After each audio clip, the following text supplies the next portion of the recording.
Hello, hello. Good to be back. Good to be back. um, what an episode! I really liked the episode. I understand the ending is pretty cartoony. I loved the slow burn and suspense through it. I loved characterization. I think it's like something we were lacking for so long in the series, and so that's my first impression. It was just like I just was on the edge of my seat the whole time. It was suspenseful, even though we all kind of know from Fire and Blood how things are going to end. Um, that it's but it was still really well done. Like, what's going on? Like, why is Aegon missing? What's going on with these different factions, even within the Greens? I don't know. I quite liked it. I like the characterization of Aegon, getting to know him more, getting to know Aemond a little more, getting to know Arik and Eric, and of course, like I'm a sucker for any Rainy screen time. And they gave Rhaenys a lot of screen time, and yeah, like that ceremony was beautiful at the end. I was very shocked that they removed Kristen. They removed the Kingmaker role from Kristen. You know, I'm very shocked that they did that. Not that I think like the episode doesn't work, but that's a pretty major shift to the source material to not make Kristen the Kingmaker. And so they had to throw him a bone at the end and be like, well, you get to crown him. Well, that doesn't make any sense. Like the High Septon should be crowning him. You know, somebody else should be crowning him. The Hand, not the Lord Commander of the Kingsguard, but you know, they had to give him something to make him Kingmaker, but they removed his role as Kingmaker. Not that I didn't think didn't work. It was just really weird that that's such a huge fundamental part of Kristen Cole's character is that he's the Kingmaker. You know, like uh, I just wanted to say I found it really hilarious that a guy with a club foot has a foot fetish. There were some interesting, a couple interesting sex things that makes us reinterpret how Alicent has been acting for the past 15 years. Like one, yeah, the whole like showing the feet, and she knew that he wanted to see the feet, as if this were a thing going on for a long time. That she's been showing Laurie Strong her feet and having him masturbate to watching her feet, and this has been going on presumably for 15 years that he's been doing this. The other thing that was interesting is when she says to Kristen Cole, like, "Do this for the love that you feel for me," which, you know, I do wonder if later on we're gonna reveal that Kristen has been sleeping with Alicent.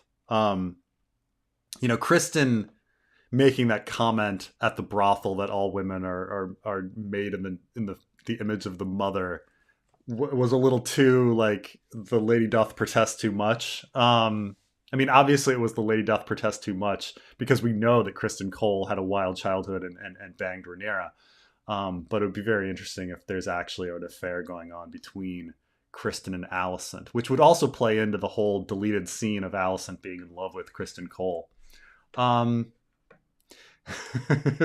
really enjoyed the episode until the horrendous scene with Rhaenys, when the showrunners attempted to defend a decision before anyone has a chance to ask them. It's rarely good.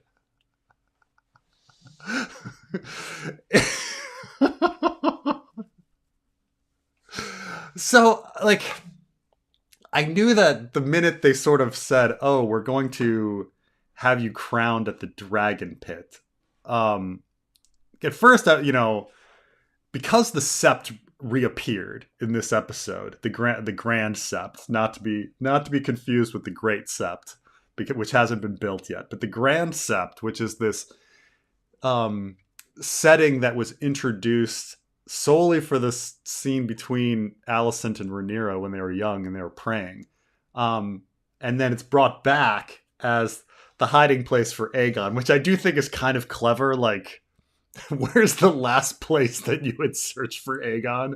Oh, at the Grand Sept. So I did think that was very funny. So when I saw everybody shuffling back towards something, I was like, wait, is that the Grand Sept? Or are they going to the Dragon Pit? Oh, well, it's rather, what a coincidence that they're going to the Dragon Pit. Okay. Um, they established earlier in the episode that they're going to be looking for Rhaenys, like trying to get to her dragon. Uh, she somehow sneaks down there and gets to her dragon anyway, and then busts through the floor. I mean, it was majestic, and like it's like I love Rhaenys, and it's like I want to have her have like play a role, and I love seeing Meleys rather than just from afar, like flying to a wedding. So it's like I was a little torn because it was so just so cartoonish and ridiculous. Like she should have just like Dracarys the Maul, just right then and there. And it was one thing to bust through the door, and then that kind of the dragon kind of shrank, and then got big again as it went through the door, which was a little weird. I kind of knew when they were going to the dragon pit that she was going to reclaim her dragon. Like, come on. Um, in fact, I wondered if she was going to be in her window and somehow call to Meleys and have Meleys like come and pick her up at the window and have like a glorious grand departure. Or had she somehow gotten the dragon and then come out a different exit, and then everyone would have like seen outside of the sept, like, oh no, like the dragon calling in the air. I was not expecting the dragon to bust through a floor. And then somehow she's got her armor on. I guess she wore the armor on the way there and then like left it there or something. Um, I mean, I think the ending is a little ridiculous, but it's forgivable. I still think this might be my second or this might be my second favorite, if not favorite episode so far. I did really, really enjoy it. Um, which one is Arik? It doesn't matter. If you're a twin in Ice and Fire, you're indistinguishable from your other twin. And there's always going to be some sort of like swap. There's this. It's just always going to happen. So it doesn't matter. It doesn't matter.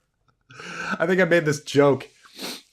In my Hot D watch, and like somebody comment because I mentioned like if twins like are like run in the Targaryen family, and then someone rightfully said like actually Preston, like identical twins is not something that's genetically does not get genetically passed down. Fraternal twins is something that's kind of genetic.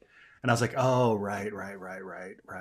In truth, there's many, many, many more fraternal twins than identical twins in the world. And even people that think they're identical twins are probably actually fraternal twins.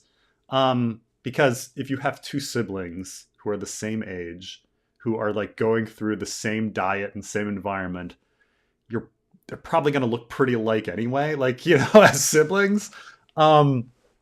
Like my brother is 5 years older, but like, people, we still look alike. He's my brother, with him. So, and Jamie and Cersei are fraternal twins, obviously, because you can't have identical twins of the same sex. But,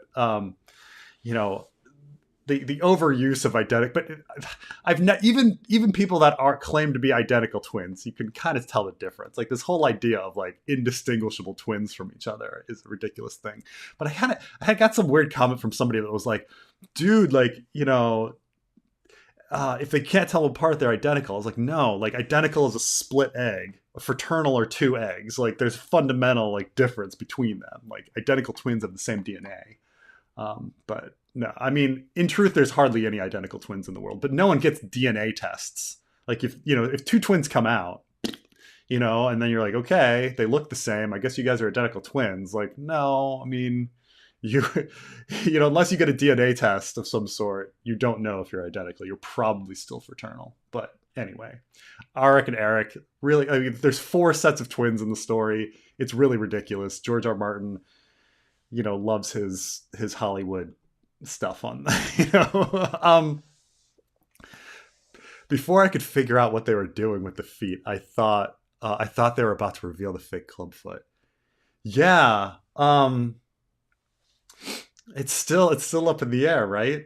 It's still up in the air. I'm a little confused at this point about the network of spies. He clearly, like, there's a fire at the Red Keep, and I imagine that was Laris, like, murdering like many servants to get rid of the network of spies. And the implication is that the network of spies was put in there by Otto, but the network of spies also seems to work for Massaria. And I thought that maybe Massaria and Otto were, hand in glove. But in this episode, it seems like Otto and Massaria like don't know each other that well. And he just kind of knows of her in general as this like, entity, the white worm. It's very, very confusing. Also, bees. Press B for Beesbury. After I said in my House of the Dragon Watch episode about that Laris had a bee on his staff, I got like 200 corrections. Like, it's a glow bug. It's a glow bug. It's a glow bug. And I was like, it doesn't look like a glow bug. And then he fucking says that they're bees in this episode. Does the glow bug come from like an inside the episode or something? He freaking specifically says now that they're bees. So all those 200 people that were like yelling at me that it's a glow bug and not a bee, like, he just said it was a fucking bee. Like, what the fuck? So. Or maybe the writers don't know. It's sort of like Damon's impotence, where like even the writers are like in contradiction with each other over it. What's up with Rhaenys killing these innocents? Yeah, that was not necessary. She killed some people. I have to go back through the episode to see how many people died. But that wasn't cool. Also, Alicent straight up also murders. Like, she straight up orders or allows Laris to murder all of the servants. So like all of a sudden, like, Alicent is a murderer, Rhaenys is a murderer. Rhaenyra so far has only killed the one person that I know of, right? So she's still a murderer. I still feel bad for the one guy, but Rhaenyra's body count, and even Damon's body count, even if we count all of those people that he killed with the gold cloaks, like, his body count's pretty low, but compared to some other people. But we're getting a lot of people dying. It was 10 out of 10 until the dragon. I would say that, yeah. I was really liking it. I was really, really liking it until the dragon. And even Massaria scene wasn't too cringe. It was fine. Like, I like her motivation. Like, she's the one that's actually like fighting for the people and like trying to end something that's horrible and has some motivation and stuff. So, for the realm kind of stuff. The dragon was regarding the feet scene. Imagine if during Operation Valkyrie, Colonel von Stauffenberg stopped mid-coup to create a Quentin Tarantino fetish film. Also, Rhaenys could totally ended the war. Oh, I know. Rhaenys could have just ended everything right there. Like, she could have, if we're talking like season 1, where Pycelle is waxing about how many people can be saved by assassinating Dany, and isn't it a more just act? Yeah, they right there. But at least in this situation, like, those people are all far from innocent. I mean, right? Like, Otto and Alicent are all murderers. The Kristen Cole's a murderer. I suppose like the Septons that are standing up there, if they were still up there, didn't do anything wrong. Aemond hasn't yet really done anything too horrible besides being a jerk. Like, Aemond hasn't done anything that would warrant, me feeling like he should die yet. he's just been a dick, and being a dick is not something that you should die over, you know. But like everybody else up there was pretty evil. Rhaenys could have really just solved the problem right there. And maybe the Kinslayer thing, I don't know. Where did Rhaenys get her armor? I'm assuming that she flew with the armor, that she flies with the armor, and that she like hung it up when she arrived or something. Just say Dracarys. Oh, I know. Oh man. Thoughts on Cole this episode? Felt off. They took all of the they took all of the things that I thought really kind of. I don't think he necessarily was off compared to his character in previous episodes. Like he's kind of a douche. We're trying to deal with like his ideas about honor and sex, and he's got all these hang-ups about them. You know, I think at this point we don't know if he's fucking Alicent. We don't know if he's completely reformed and now he's like super into his celibacy or something. He clearly still likes to murder people. But I don't like I don't really like how they took all of Cole's like agency away this episode. Like he is the kingmaker. Like he's the one that's supposed to make that speech in front of everybody saying like we can't support Rhaenyra because Jace is a bastard and he comes next. And him like consciously opening up Beesbury's throat rather than it being like a sloppy accident. And him like going to Aegon himself and being like, you're the freaking king. Like that's the whole thing about Criston Cole, the kingmaker. And it gets back to like that fuck up and with him and Rhaenyra and their failed relationship. Like had their relationship not soured, how would things be different? And they shifted it all to giving all of the power to Otto and Alicent in about it. You know, did that friendship, you know, if that friendship had not soured or you know, we saw that like all of these plans were in place and everybody was lockstep. And so like Criston Cole's speech about Jace, which also would have been ironic if we're dealing with Criston Cole actually being the father of Jace, you know, that's all taken away. So I don't like how they took it away from Criston. Like like one of the big messages of the series is like sexism, right? And Criston Cole is a sexist. Like it's fundamental to his character in the source material that like he's sexist. Like his introduction to us essentially is through the words of Arianne.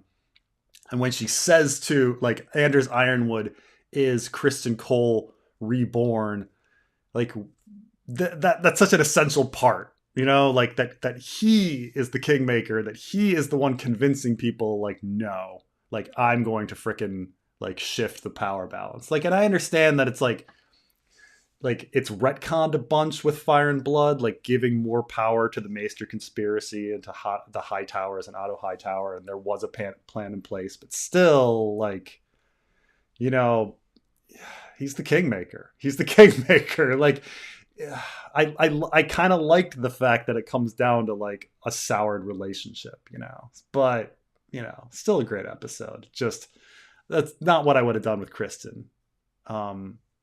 They also, I can't believe they let Westerling just walk. Like they he didn't even like flee like Barristan. They just let him leave the room. That was kind of weird.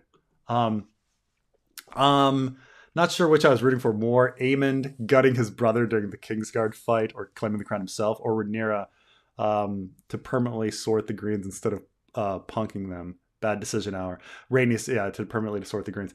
Yeah, I mean, I think everybody was just sitting there being like, just say Dracarys, just say Dracarys, like, just end it now. Like, it's so easy. It's so easy. You could Rhaenys at that point could just claim to be queen as well. Like, she could probably win if she like flamed them all and then was just like, I'm queen. And then I'll be like, fine. Don't send any ravens. Don't send any ravens. We're going to let Rhaenyra like stew for a while. Uh, um, the Kingsguard fight. I guess, I understand that they wanted to give some action to the scene. I think it was a little odd that, like, they would assume that they were enemies with each other. Like, if I were Kristen Cole and I ran onto the scene and I saw Eric and Eric, like, Arik and Eric, like, with Aegon, I'd be like, you would think that the first reaction would be, oh, thank goodness you found him. Oh, yeah. But instead, the first reaction is like, let's fight.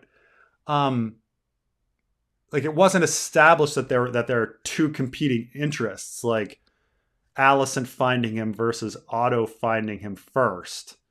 Um, like they didn't, even though that they were competing, there was no sense among the two parties that they were competing. So when the two parties, like the two henchmen, essentially come together and have that fight, there's no reason for them to be fighting.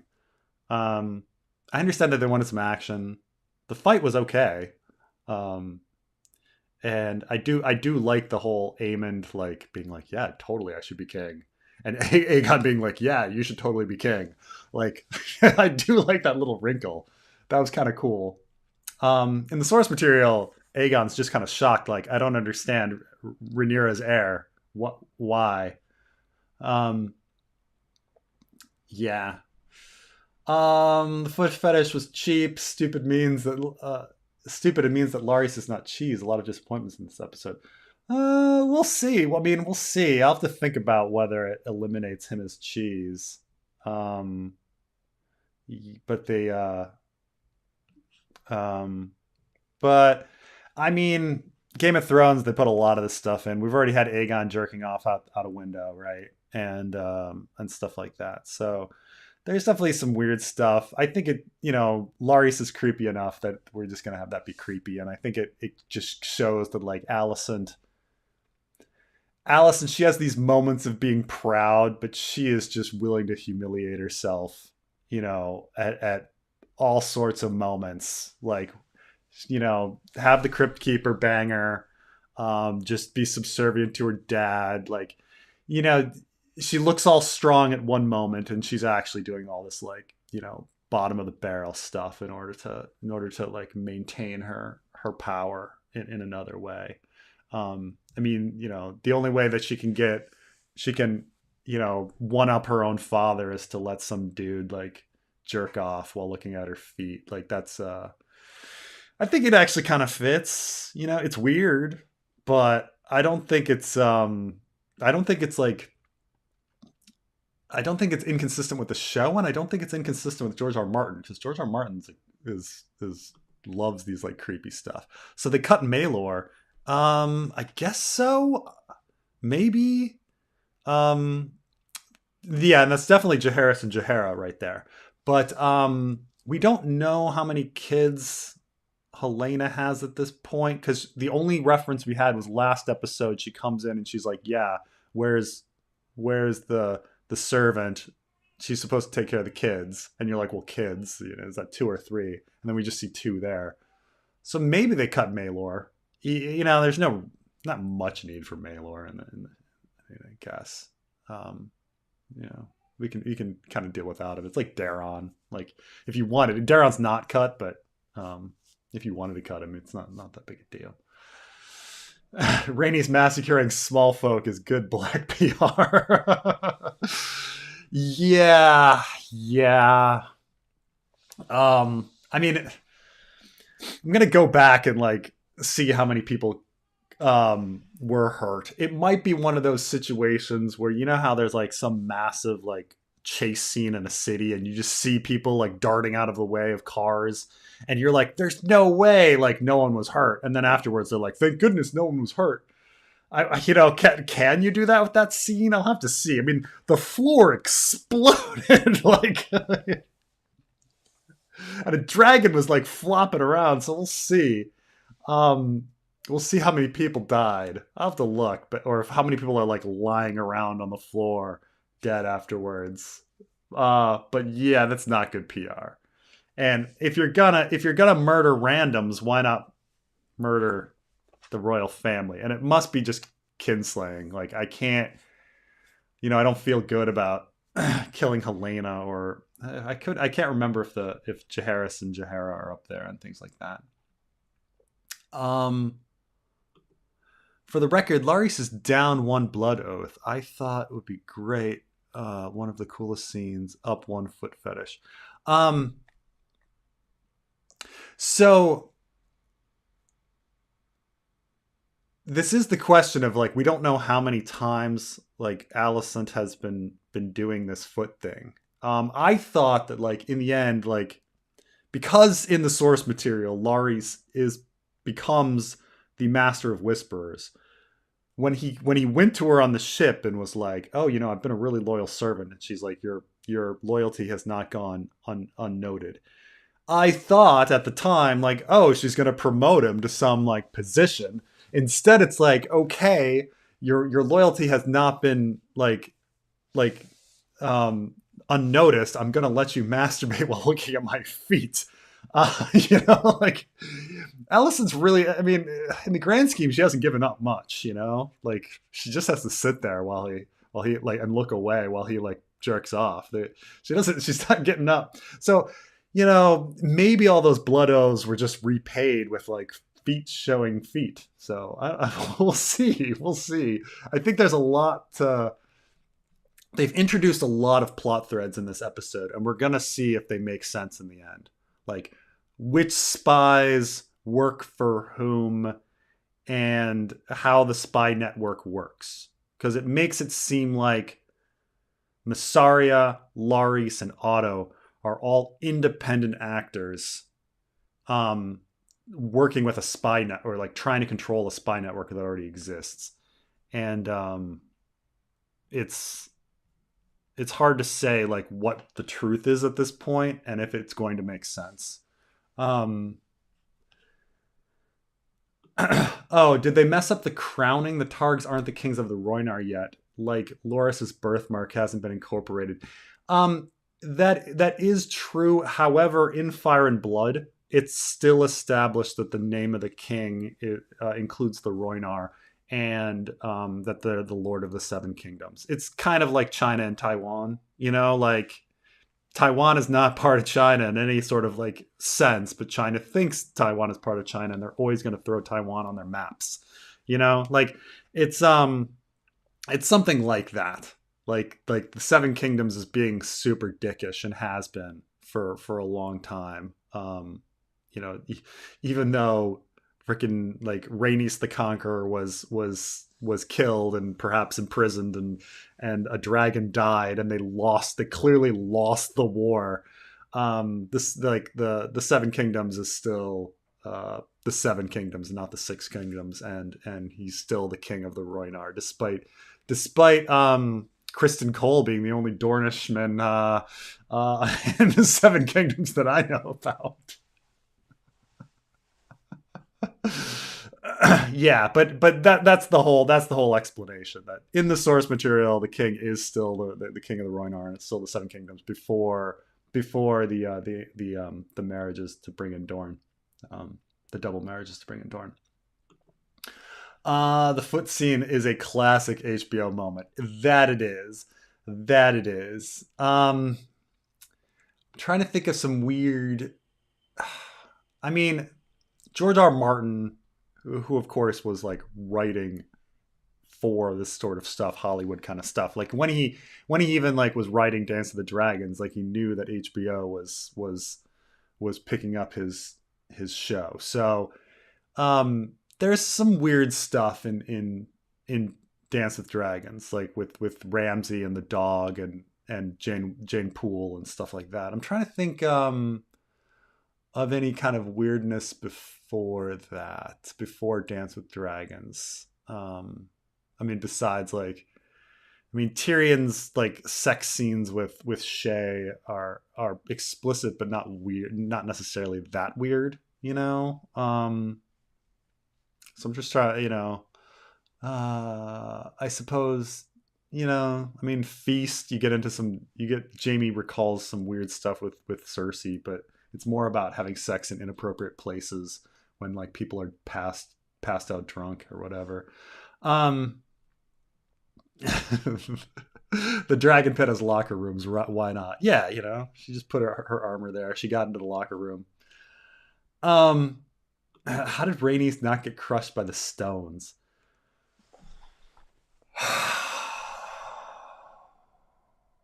Okay, so she's going to be on top of the dragon, right? And here's the roof. So if he like angles his head up and he pierces, you're right that you'd think that these stones would still fall on Rhaenys. He would have to. Okay, there's two things that I could see happening. He, using his force, projectiles the stones up and out so that all of the stones are heading outward, so that with his head, so that she doesn't get hit. Or he pulls his neck back and he kind of like protects Rhaenys and like pushes up that way. And so the stones hitting him are like just hitting the front of his neck. That's the only thing I got. That's the only thing I got. You're right that she's an old lady, and he's just like ramming her into a ceiling. My family has hella fraternal twins. No, it does run in families. Actually, a good friend of mine.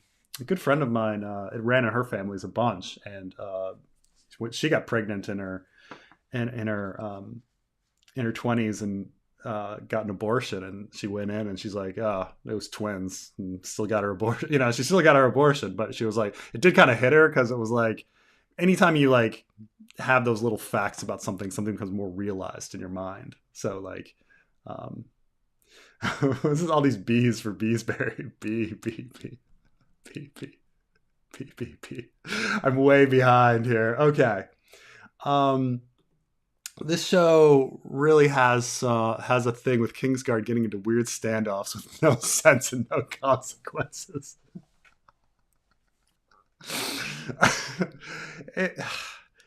It is true. I mean, it doesn't really like they shouldn't have let Westerling go. Like, it doesn't make any sense that you freaking murdered Beesbury in front of Westerling. You're plotting to overthrow Rhaenyra. You're executing major lords like Coswell, which, by the way, they didn't behead Coswell, so now my Coswell jokes are all like, don't mean anything because they just hung him instead of beheading him. And you're gonna let Westerling out? Like, yeah.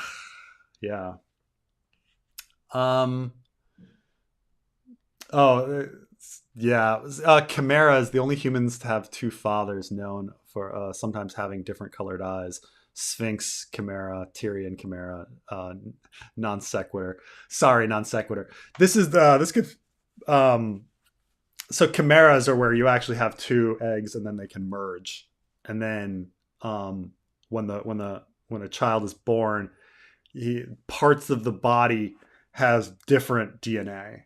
And so a calico cat, for example, is that. And like chimera people, like they can have different color eyes because half of their head is like different DNA. And so this idea is that like there's a fan theory that like contributed to a bit of that Tyrion. The reason he has different colored eyes is that he actually has two fathers. That King Aerys' sperm is in there along with Tywin's, and that the egg merged, and he actually has like both Targaryen and Lannister like genes in it. It would be a crazy situation, but that's the chimera thing. Kristen Cole justified homicide tour 2020 continues. Yeah, Kristen Cole's gonna he's definitely not being portrayed well at all. He's I mean, but that he opens Beesbury's throat in the source material, and it's pretty intentional. Here, you can kind of be like, well, it was just a big accident, you know. Um, so it's like they kind of reversed it, right? Like Joffrey Lonmouth in the source material was something that you could play off as an accident, and then Beesbury is intentional, though actually it's also um, uh, ambiguous because another source says that they took Beesbury to the dungeon and he died in the dungeon. But so here they made that one accident and the other one fairly intentional. And in the source material, the first is intentional and the other is the first is accidental and the second is intentional. Helena, Aemond, and Aegon deserving of death.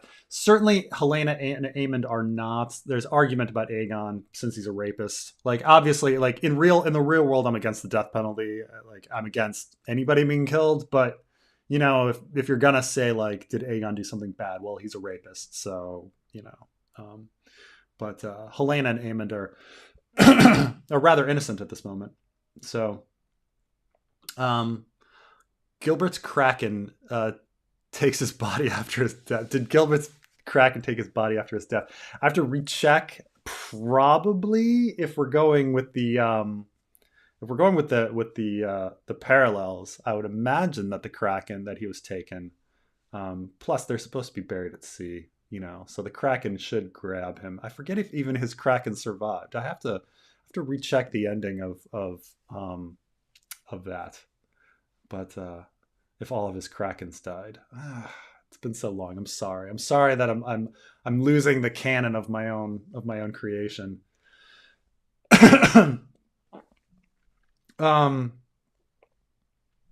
Let's see. Where did Westerling go? We have no clue. No clue. But they decided to parallel Barristan there, so I imagine he's going to show up with Rhaenyra. Just because we got to fill out Rhaenyra's Kingsguard or something. Did they? By the way, speaking of Kingsguard, did they say? Was there a line like, we didn't need to include you? The small council said something like, we didn't need to include you in these Darkland plots or something. And I was like, that was an interesting line, considering that there's a House Darkland and that the Darklands are part of Rhaenyra's Kingsguard. Speaking of that, I have to go back to that line. That was odd. That was very, very odd. Use of the term Darkland. It seems the High Septon forgot there are 7 gods. 4 is enough. Yeah, I think that did happen. But maybe it was just cut for time. They didn't want to go through all of it. What's funny is that even in the mystery, no, it's in the Hedge Knight, when we get to see a knighting, and he only gets through like a few of the gods before someone leaves the room, and so we don't know the actual full text of what a knighting is going to be.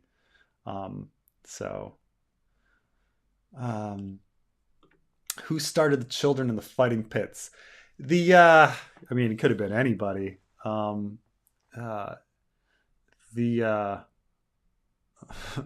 Just, you know, organic through time. The fighting pits with the filed teeth thing is that's kind of an odd thing, because I think what happened is originally Biter had filed teeth, and then in like a random like aside at some con, somebody's like, what's the deal with Rorgan Biter? And George, you know, was he like in fighting pits or something? And he's like, sure, they were in fighting pits. And then I think Elio took that as a so spake Martin, and then like it shoved it into the World of Ice and Fire. So all of a sudden, like the fighting pits of King's Landing now do have people with spiked teeth, and I think maybe, you know, it's become semi-canon. It might have even been included in Fire and Blood somewhere, but like, but it's all something that just comes from the fact that Biter had filed teeth originally, and so the fact that they like mentioned the filed teeth and everything was in there, but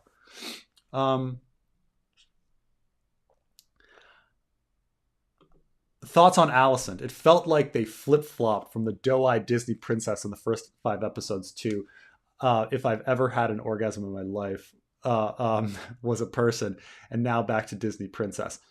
Uh, I think I actually really like the portrayal of Alicent in this episode because, like, scene to scene, depending on who she's talking to, we get to see a different side of her. I think Alicent is a big fucking hypocrite. And I think that's the wonderful thing about her is that she gets to be like so holier than thou when she's thinking about Rhaenyra, but she's actually doing all this like shady shit. Like I would love it if it turns out she's fucking Kristen Cole. I would love that. you know? Um Kristen Cole is not only the father of Jace, but he's like the father of of who's the right age? Daron, the father of somebody else. I would love that. I love the fact that she can be so um troubled by something one moment, like, wait, we're gonna kill this person, and then the next scene she's like, no, no, we're not going to. I love the fact that she's like super conflicted and a hypocrite, and like her morality just shifts with the wind. I think it's perfect. She like Alicent Hightower has no moral code. Like that's the brilliance of it. And she pretends like she has the strictest of moral codes. And I think based on this episode, we're getting to the point where like, no, Alicent is um, maybe one of the most evil characters. Like I'm hoping it's getting to that. We'll see. Like the only reason that she like likes Rhaenyra is that Rhaenyra was her friend. Like that's it. Like she like 30 minutes later, she orders the murder of all of these handmaidens and servants that she's been working with for years. Like, oh, but she wasn't friends with them. So, she has no like she is a selfish human being, and she only has like, she just does what she wants. And like I love it, and I love it being juxtaposed with young Alicent being this like really nice girl who like was in a troubled situation. Like I don't know, I'm digging it. But some people might I could envision somebody else being like she's an inconsistent character. But the thing maybe I've just met too many people like Alicent in my life where I'm just like, oh, I know so many Alicents who um maybe, I don't know. I could say, like, if somebody said like Alicent is really inconsistent, like I couldn't argue against it because she is really inconsistent. But at the same time, like it's, um, yeah, it's I don't know. I just know a lot of people like her. Maybe it's irrational that I like the character. Um, Almost looked like Alicent was about to warg, when she was like looking away, or is there another time where she like took her eyes up or something? When she was like when Laris was masturbating about her feet. I don't know. The Oh, Gaiman will probably be at least one of Aegon's bastards. Yeah, it's interesting that they introduced that. The Aegon's, there are some people, the ages won't work out, but with that one at the fighting pit. But I think there are some uh um Aegon the second bastards that come in. Um, Let me think. Yeah, Gaiman Palehair. Um, yeah. So I think Gaiman Palehair, who is a person who comes in and claims to be a bastard of, I guess he's born. Oh, he's only like 9. Um, so the story is at the end of the kind of Dance of the Dragons. All of a sudden, somebody kind of pushes forward um, Gaiman as a possible king, and um, he and so I think, yeah. Oh, we'll see what happens. But Gaiman was taken in by the royal household, befriended by. Oh, he's actually um Gaiman was actually brought in and at court with Aegon the Third. Some interesting stuff, but um, of course, like he gets poisoned because he's a threat to the throne. Or maybe he's gonna have special genes and they need to kill him off or whatever. I don't know. Um, Women still can't even drive in Westeros. I think they just legalized it in Saudi a few years ago. Preston, do you actually play Warhammer 40k? I know a bit about it. What I played was actually a 40k spin-off called Space Hulk. So I played Space Hulk a bit, and I had some of the Space Hulk video games. I quite like Space Hulk, but that's way back. But from that, I kind of just know about Warhammer 40k a bit. I find it quite interesting. Um, did Cole kill Beastberry by accident? I guess it's ambiguous.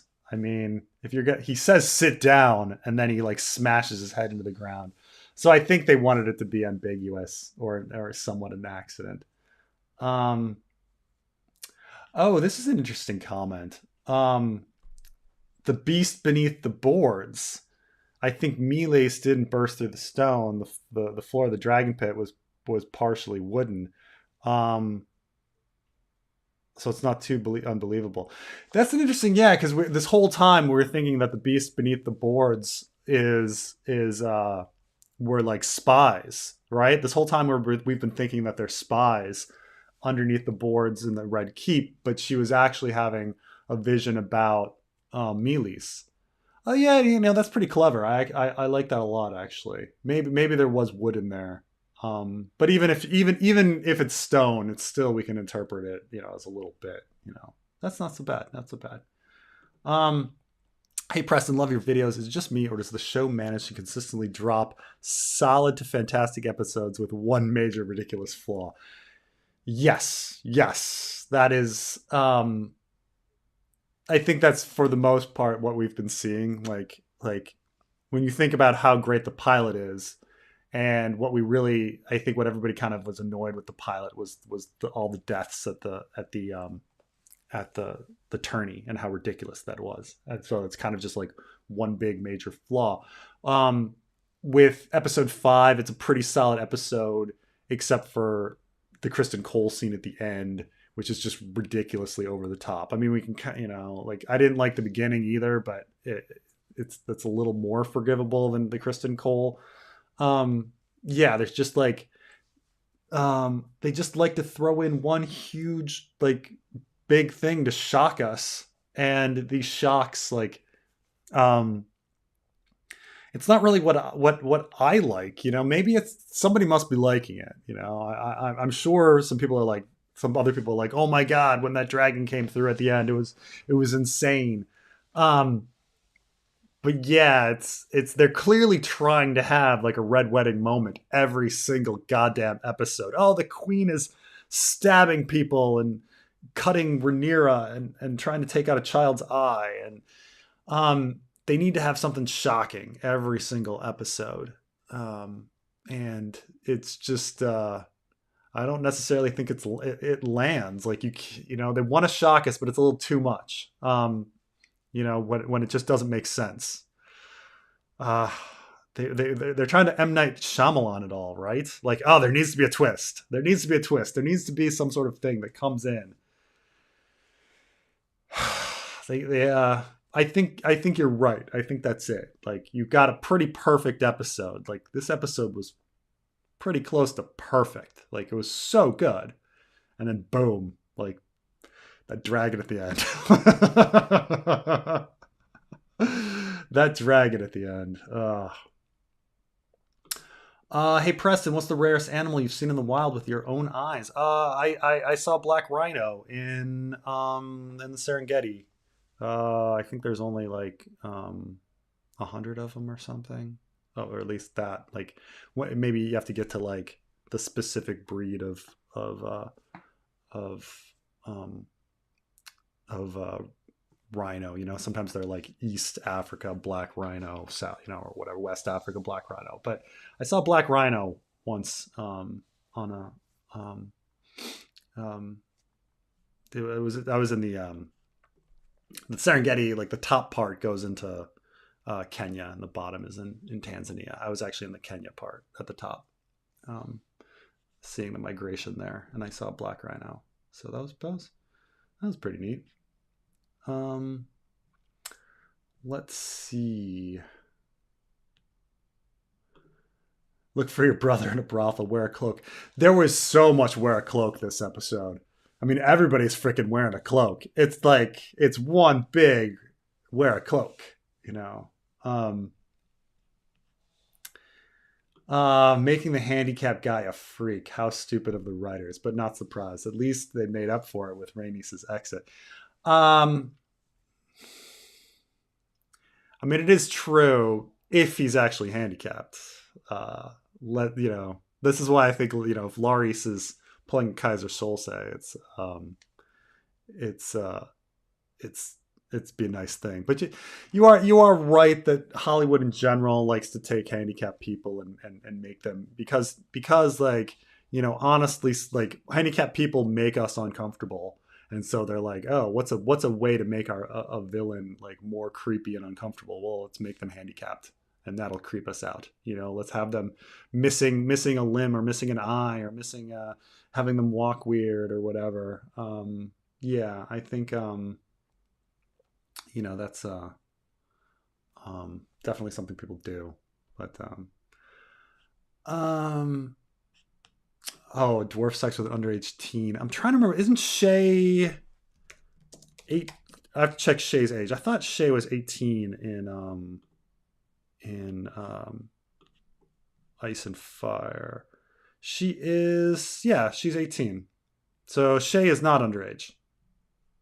Tyrion has sex with Shay, so she's not underage by modern standards or by Ice and Fire standards. I mean, Ice and Fire standards would be like 16 is the age of adulthood, but like even by modern standards, where we talk about 18 being she is 18 or 19 in a Clash. So Tyrion does not, and keep in mind that like Tyrion himself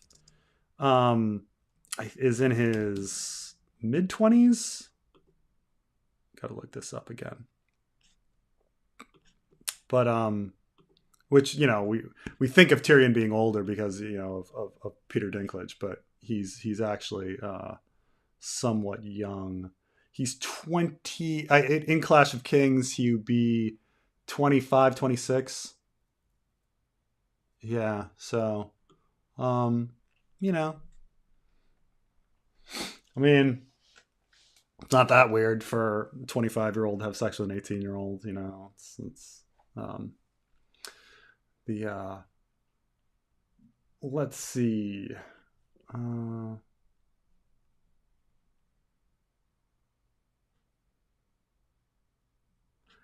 Which house was the lady who refused to kneel from? Was it a real important house? I'll have to check that. I know that like I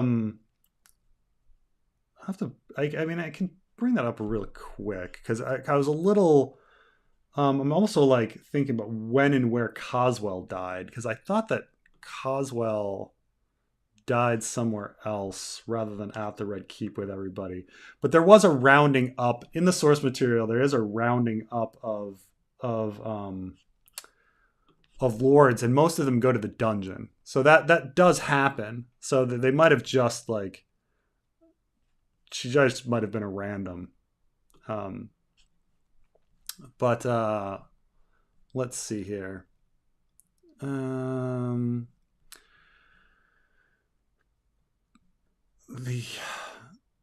fact that like there was an entire day passed of them like searching for the king and before the crowning is pretty crazy. It's very very different where like from the source material where everything has to happen in the middle of the night. No ravens flew, no bells rang. The servants were sent to the dungeons. Kristen Cole is asked to take into custody any blacks that remained at court, and any lords and knights who may be inclined to favor Princess Rhaenyra. One thing that they did, one thing now I'm remembering from the source material, in the source material they pull out the annals of the Council of 101 and they look at everyone that supported Rhaenyra, or who could, I'm sorry, not Rhaenyra. They brought up the annals of 101 and they looked up anyone that could have supported Rhaenys. And it's a bit of a retcon because why wouldn't they be looking up who was supporting Rhaenys and Laenor? Because it's supposedly the vote was Laenor versus Viserys, but when you actually go through Princess and the Queen, it's all Rhaenys because it's clearly something that either the Maesters are lying or George R. Martin retconned and then didn't change. So they go through rather than having just like a, oh, kneel now kind of shit, like they go through and they're like, these are the people that are going to support Rhaenyra because they supported Rhaenys. And then they actually think about like which people in Westeros, like who are ladies, like aren't ruling ladies going to support a female queen versus lords. So that's definitely like something that happens. So they don't actually say,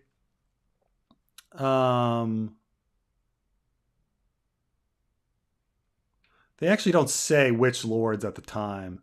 So I don't think it's it's not in the source material that way. And I think Caswell dies later. I think they have to take Tumbleton or anyway, or Bitterbridge. He's from Bitterbridge. Let's see here. In A Song of Ice and Fire, the Tyrion sex scenes are mildly amusing, way less corny than the Dany ones. Asha's Carl scene, also, in my opinion, better than the Dany ones. Thoughts? These are the funny sex scenes. So the Tyrion sex scenes with Shay in A Clash of Kings are mostly about Shay just says weird shit like, I like it when you come on my freckles, and like she grabs his dick at various times, and there's a lot about like Tyrion getting hard and stuff. Gonna have to definitely get my limited. They're definitely gonna like flag my video here. Then later in A Storm of Swords, Dany's sex scenes, we've got her Drogo ones, which they don't really go into that much detail with the Drogo ones. But then she has this lesbian sex scene where she grabs Eerie and like forces Eerie to have sex with her, which is a little weird. And then I guess later there's some Dario sex scenes, which are probably more explicit, because they talk about like him. They talk about like Dario taking Dany in every way that one could take a woman, which you think about that, you're like, so are you saying like, is George saying that like he like took her in the butt? Like, is that what he's saying? Because he took her in every way that you could like take a woman, like in the ear, like he tittied, like he did her every way, like what? It's I do think that the Carl one is kind of just like I don't know, it's kind of the most just like a real sex scene, where there's not anything sort of weird about it. It's just like two people like kind of have sex, and he describes it. So yeah, he's not like forcing in like, ooh, isn't this racy? Dany has a lesbian sex scene, or anything like that. So what's the best sex scene? I mean, I'm trying to think what other sex scenes we have. We've got some Jon ones, which are also really funny because Jon knows how to do oral sex without any instruction on it. And Egret's like, where did that come from? Like, I can't believe you do oral sex. And he's like, I just came up with it. Like, some other one, like Cersei has a sex scene. She has a sex scene with she kind of has a sex scene with Osfried Kettleblack, where he's like, leave the crown on, and he has sex with her. But she also has a sex scene with Tysha with the Mirror Swamp, And then what? There's obviously Sam's sex scene with the fat pink mast. Shit. Like I'm trying to think all of the sex scenes. Jamie thinks back to some sex scenes. And Asha has some. I'm trying to think anybody else. I mean, Catelyn briefly talks about her sex with Ned. Um, I guess she does it a little bit in Game of Thrones, and then she thinks back to it, how she like, is just kind of lying there with his like semen inside her, and she's like, maybe we can have another kid, and she kind of has like a remembrance of how weird it was to have sex with a stranger back when she was married, and she's like, it's really weird, like I've never met this person in my life, and I'm having sex with them. Um, that might be Ariane sex scenes, of course, too. With the with Ares Okart. Ares Okart, I think, describes that as well. I guess the best written one, I would agree, is Asha's. Um, I don't know, but it's not like George is like famous for having great sex scenes. Like you're just thinking like I'm reading sex by like some like big fat nerd, like some old fat nerd about about Taisha about not Taisha but uh Ty, um shit Tana's Mirror Swamp. Um Yeah, the most Aemond has done is steal the family dog. No, right now Aemond is pretty morally pure. He's been a dickhead. That's about it. He's like called people bastards and like called somebody a pig. Um, and uh, that's about it. Like he definitely does not at this point. He definitely does not deserve to die. He's a pretty innocent guy. Thank you, Ovi Bis. Um, Beast Beneath the Boards was rainy. So, yeah, I guess so. I mean, I guess we can interpret that way. If enough people are thinking about it, I think it makes sense that the Beast Beneath the Boards is Rainey's.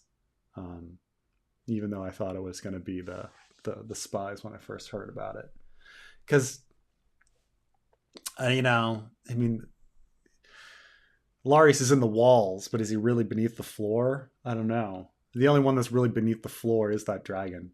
So, and it is a beast. So I think we're supposed to think that.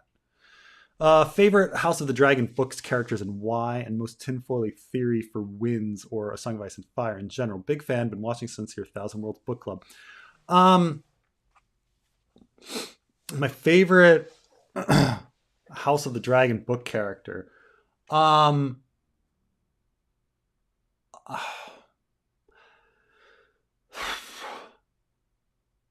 it's tough because we don't get very much on them, but I suppose my favorite is actually Damon, just because I think you can go through Fire and Blood and the show and make excuses for Damon at every moment, and more so in the book than you can in the show. Like in the show, Damon definitely does some shady stuff, and it's inexcusable. And there's no way to get around it.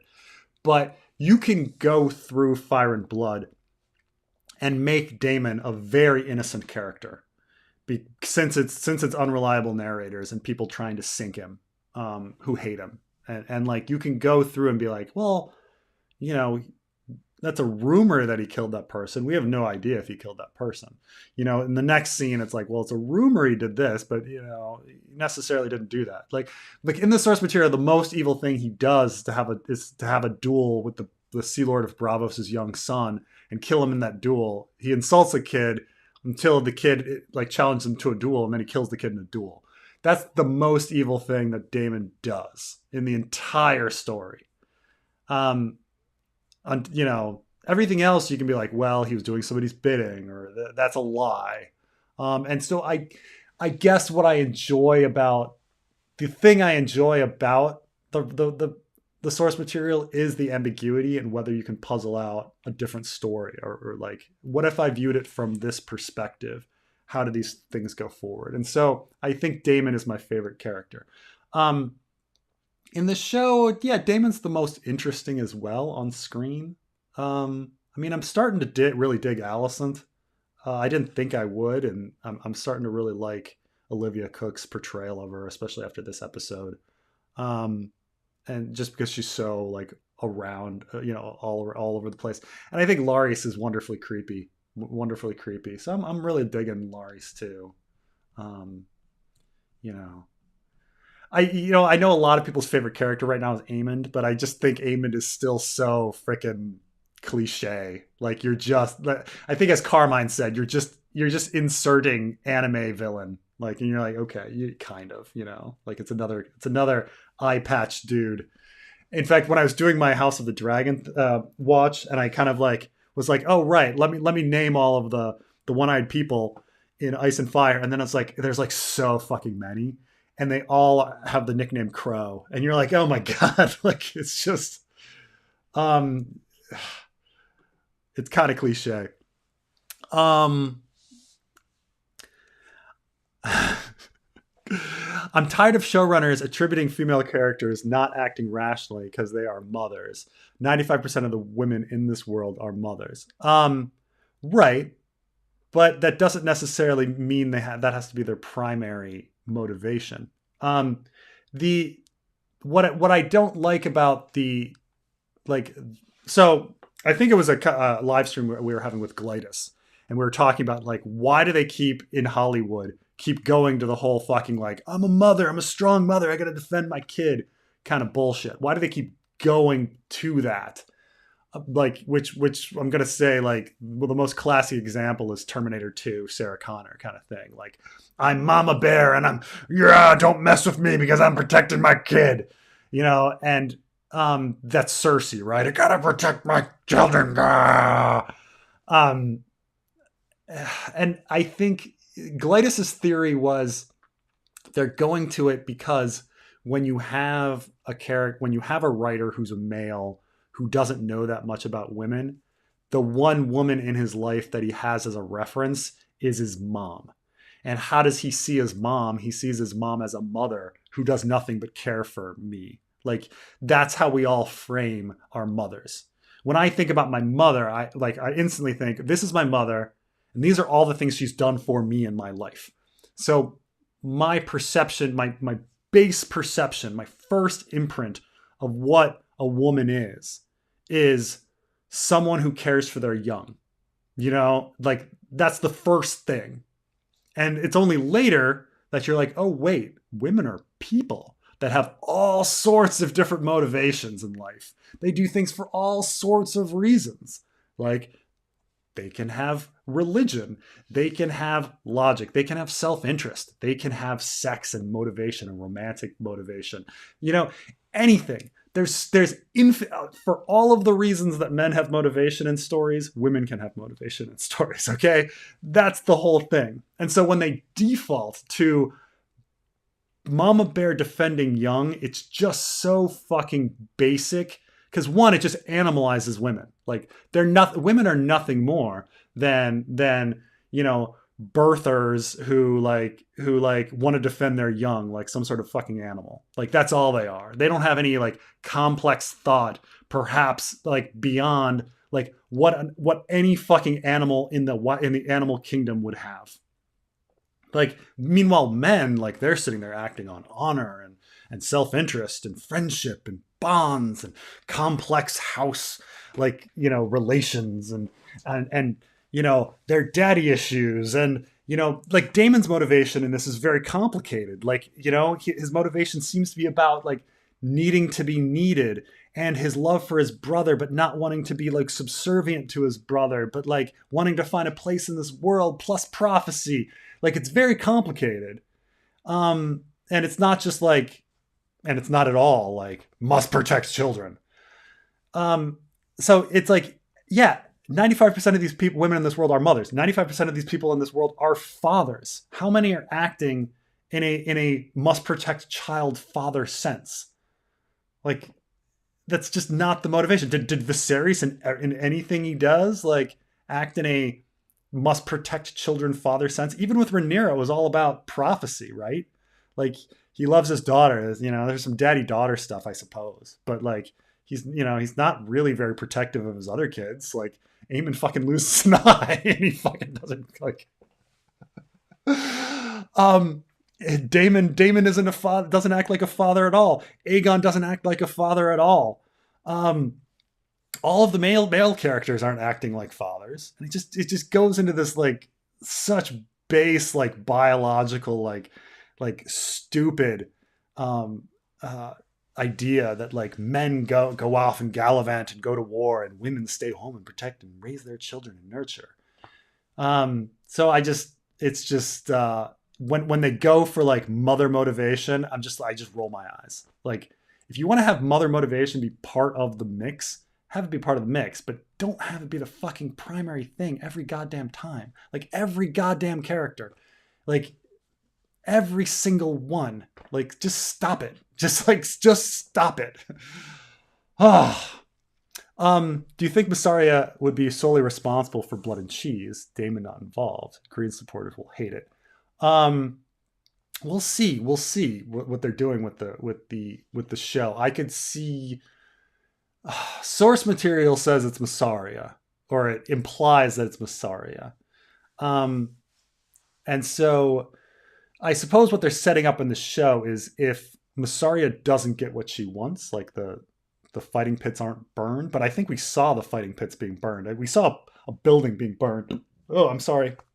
Outside of the, like in the city, and I assumed that was the fighting pits or the secret fighting pits. So, we'll see what her motivation is. Maybe she's going to demand more, and Otto's going to be like, "Shut the fuck up," and then she's going to be like, "Fine." So we'll see. We'll see. I'd like to know like where they're going with all these connections, because we've got now have a lot of Puppet Master characters going on, because I think we firmly established that we got some Maester stuff going on. We got Hightowers, we got Laris, we've got Massaria. We've got a lot of actors going around, so they could go that way. They could go with Massaria just doing it on her own. I think they firmly at this point severed Daemon and Massaria, which the book material implies that Daemon tells Massaria to do this. And we haven't seen any evidence that Daemon is still a puppet master of Massaria. And I think that's not where they're going. I think they've spent a lot of time establishing Massaria as her own independent character, who is happy to be free of Daemon. So I don't think they're gonna have Daemon ordering Blood and Cheese. At least they won't have him ordering it through Massaria. Massaria, I think they've spent too much time establishing Massaria as her own independent woman, free of Daemon. Rhaenys didn't burn them, saving Rhaenyra's rep. It's true, but if you've got no competition, I suppose Daron is still alive in Old Town. So had Rhaenys burned everyone in that pit right then and there, you might still have a problem. It might have not changed anything. Though you do get rid of a lot of dragon riders. I'll tell you that. Yeah, especially the dragon rider for Vhagar. You know, had she just eaten Aemond by himself, that would have been like, and saved everybody else. I understand that Aemond is innocent at this point, but had she just killed Aemond, that would have pretty much like won the war right there. Because Aemond is the only thing at this point, like, you know, keeping the war together. I mean, keeping the Greens, like, giving them a fighting chance. Though, I mean, the Greens later do a lot of finagling to have the Blacks like tear themselves apart. So maybe even if you killed Aemond, they would still get to the Blacks somehow. How do you think it went down the first time with Larys and Allison? Did Larys just pull it out in front of the Queen, Louis C.K. style? I think it was probably very similar to how we saw it. Probably, you know, he stared at her feet for a long time, and then she kind of knew that like he needed to show the feet, and then once he started showing the feet, he began touching himself, and then like she was just like, "Oh, this is what I got to do," you know.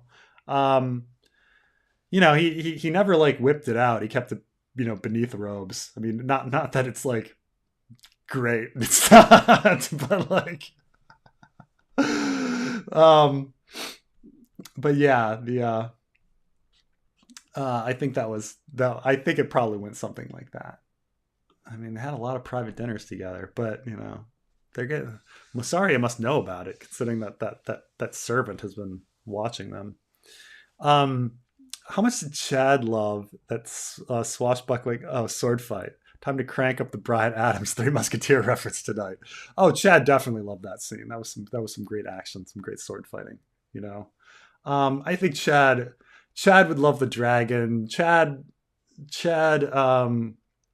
If anything, would be like, huh? Why is this episode so complicated and boring? And where are the dragons? Oh, there's the dragons, and then he'd be like, yeah. So that's probably it. um, on some aspects of the show is making the Greens more sympathetic by making Allison believe she's genuinely following Viserys' will. At the same time, making Aegon a total POS and whitewashing Rhaenyra.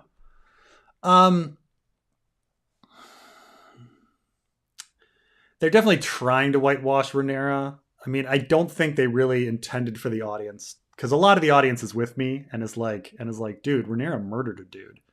Um, and I think we were like, the viewer was really supposed to come to the end of that episode and be like, oh, Rhaenyra was absolved of killing Laenor. I definitely saw a lot of tweets and stuff of people being like, yeah, Laenor got away. Yeah, he got to live his life. And it's like, they all conspired to murder somebody. Like, that's not cool. Um, it's just something we're supposed to forget about, like Jaime murdering his cousin. Like, it's just like Jaime murdering his cousin was much worse than him throwing Bran from the window. Because throwing Bran from the window, you can be like, well, it had Bran like lived, like he and Cersei would have both been executed. There's some self-defense aspect to it in a weird roundabout way. Jaime killing his cousin, no justification. Like, it was just really stupid and just mean. Killing that servant, oh god, what were they thinking? I don't know. But I think they were trying to whitewash Rhaenyra, but they're trying to whitewash Alicent too. Like, having Alicent being like, oh no, we're not going to kill Rhaenyra. They're trying to do this and that. And I think they're also supposed to have us forget that Larys just murdered all those servants somehow. So I think they're trying to whitewash both Alicent and Rhaenyra. I just think they're kind of failing. Like, people are getting murdered and it's their fault. But I don't know.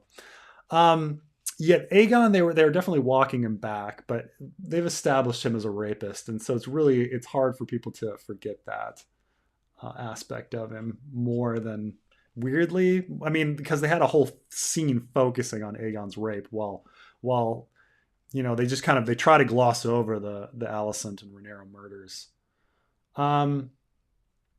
But yeah, they are just making Alicent. They're trying to make her. They're trying to make the two female characters, the two stars, the princess and the queen, like more relatable. Why wasn't Rhaenys invited to dinner last week? I thought the same thing. Like, he's like, oh, I have my whole family here. I think the whole idea is that she was mourning Vaemond. But why wouldn't Bela be mourning Vaemond as well? Well, I guess she has to be there as the betrothed of Luke, or I forget if it's Rhaena or Bela betrothed to who. But like, I definitely thought about that. Like, why isn't Rhaenys at the dinner? It may be that she was invited and then just decided not to go. but she seemed to be very upset over Vaymond, which the other characters should have been, but they went on with their business. But maybe she was invited and then she just didn't come, you know. But she should have been. She should have been. Um, I just saw something. Um, Eamon Sapphire in the preview. Oh, that would be interesting. I haven't watched the preview yet, so the that'd be interesting to see because he has a sapphire eye in there, which has a lot of implications, and I mean Simeon Star Eye kind of stuff. But George R. R. Martin in general just likes to have people's eyes replaced with interesting things. So in his story Dying of the Light, George R. R. Martin has this character named Breton Braith, who wonderful character, one of the best characters he's ever created. Breton Braith is visually, even his personality is very different than the Hound. His look is very much the Hound, and he's half of his face is burned, and he's got in the place of his eye on that side a glowstone, like it absorbs light during the day and then glows at night. And ever since then, he's just been always like having random shit like be people's eyes, whether it be like dragon glass or a sapphire or whatever people are gonna throw in. It's always there. We aren't really sure what Euron's black eye is. I guess it's going to be dragon glass, but it's we're not really sure what it is. But it's funny because Theon, when he sees Crow's Foot Umber, like wants to rip off his patch to make sure there's not a black eye underneath. Euron's black eye underneath, but there is a black eye underneath. There's a dragon glass eye underneath, so it's kind of funny. Haven't watched the episode yet, but I didn't want to miss the first time I caught you live. Cheers on great content. Thank you, Devin. We've been spoiling things for you, so wasn't that Massaria's brothel? It's a good question. I don't know. All the buildings look the same. Like when they went and they found like the woman that Aemond lost his virginity to and everything. Or maybe it was Massaria's. Oh, the burning building. Was it not the fighting pits? Was it Massaria's brothel? Well, then she's going to be really pissed. I don't know why you'd do that, but okay. I mean, Otto's really hitting a wasp's nest if that was his reaction to Massaria. We'll see. That's something to look for on the rewatch. Actually, I haven't watched many of your streams, but it feels like you prefer lighter characters in A Song of Ice and Fire like Jon or Ned, or is that an incorrect assumption? No, it's actually people often accuse me of hating Jon and Ned, which is not true. The characters I like the most are the characters that I feel are the most real. So my favorite characters are actually obviously Sweet Robin, but from point of views, I really like Brienne. I really like Aerys Oakhart. I really like Asha. I really like Quentin. Like these are the characters that I kind of like. But I think my all-time favorite is Theon. I think my all-time favorite point of view character is Theon. Which is a funny switch because I remember the first time like reading A Clash of Kings and I was like, who the fuck is this Theon character? Like, I don't even remember him from a Game of Thrones. And I was like, oh, right. But he's great. He grew to be my favorite, even going back to the Clash chapters. Like he's just my favorite. And so I like the tortured, realness, like, of these characters, their emotions being all over the map, them dealing with inner turmoil. I don't think John really has that much inner turmoil, despite the fact that he's like, upset about being bastards, and like they introduce like, him feeling insecure about like him wanting Winterfell, but it's like it's introduced right, like they always introduce like something right before they need it, like John being conflicted about Winterfell is introduced like a chapter or two before he's given Winterfell by Stannis, or offered Winterfell by Stannis, which isn't like, it doesn't really fit into his personality. Like it's just something that was like thrown in there because he wanted to be thrown in. So John is a little too pure for me, and Ned is a little too pure for me. Um, while even though Brienne is very pure, she's so flawed and has so many hangups and insecurities and problems. I think I like the tormented souls quite a bit. I also just think Asha. I think Asha is just very clever and biting, and I love her interaction with people. But yeah, so I guess I like the tortured characters who are more realistic. So if you're too pure, I don't like you. If you're too evil, I don't like you. If you're doing things that are just kind of illogical to me, I don't really like you. But like, I think everything Asha, Brienne, Aerys Oakheart, Quentin, everything that they do is very justified. Like they build a character a certain way. They have these hangups, and they go forward with these hangups and insecurities, and that's just that's my those are always my favorite. I don't know.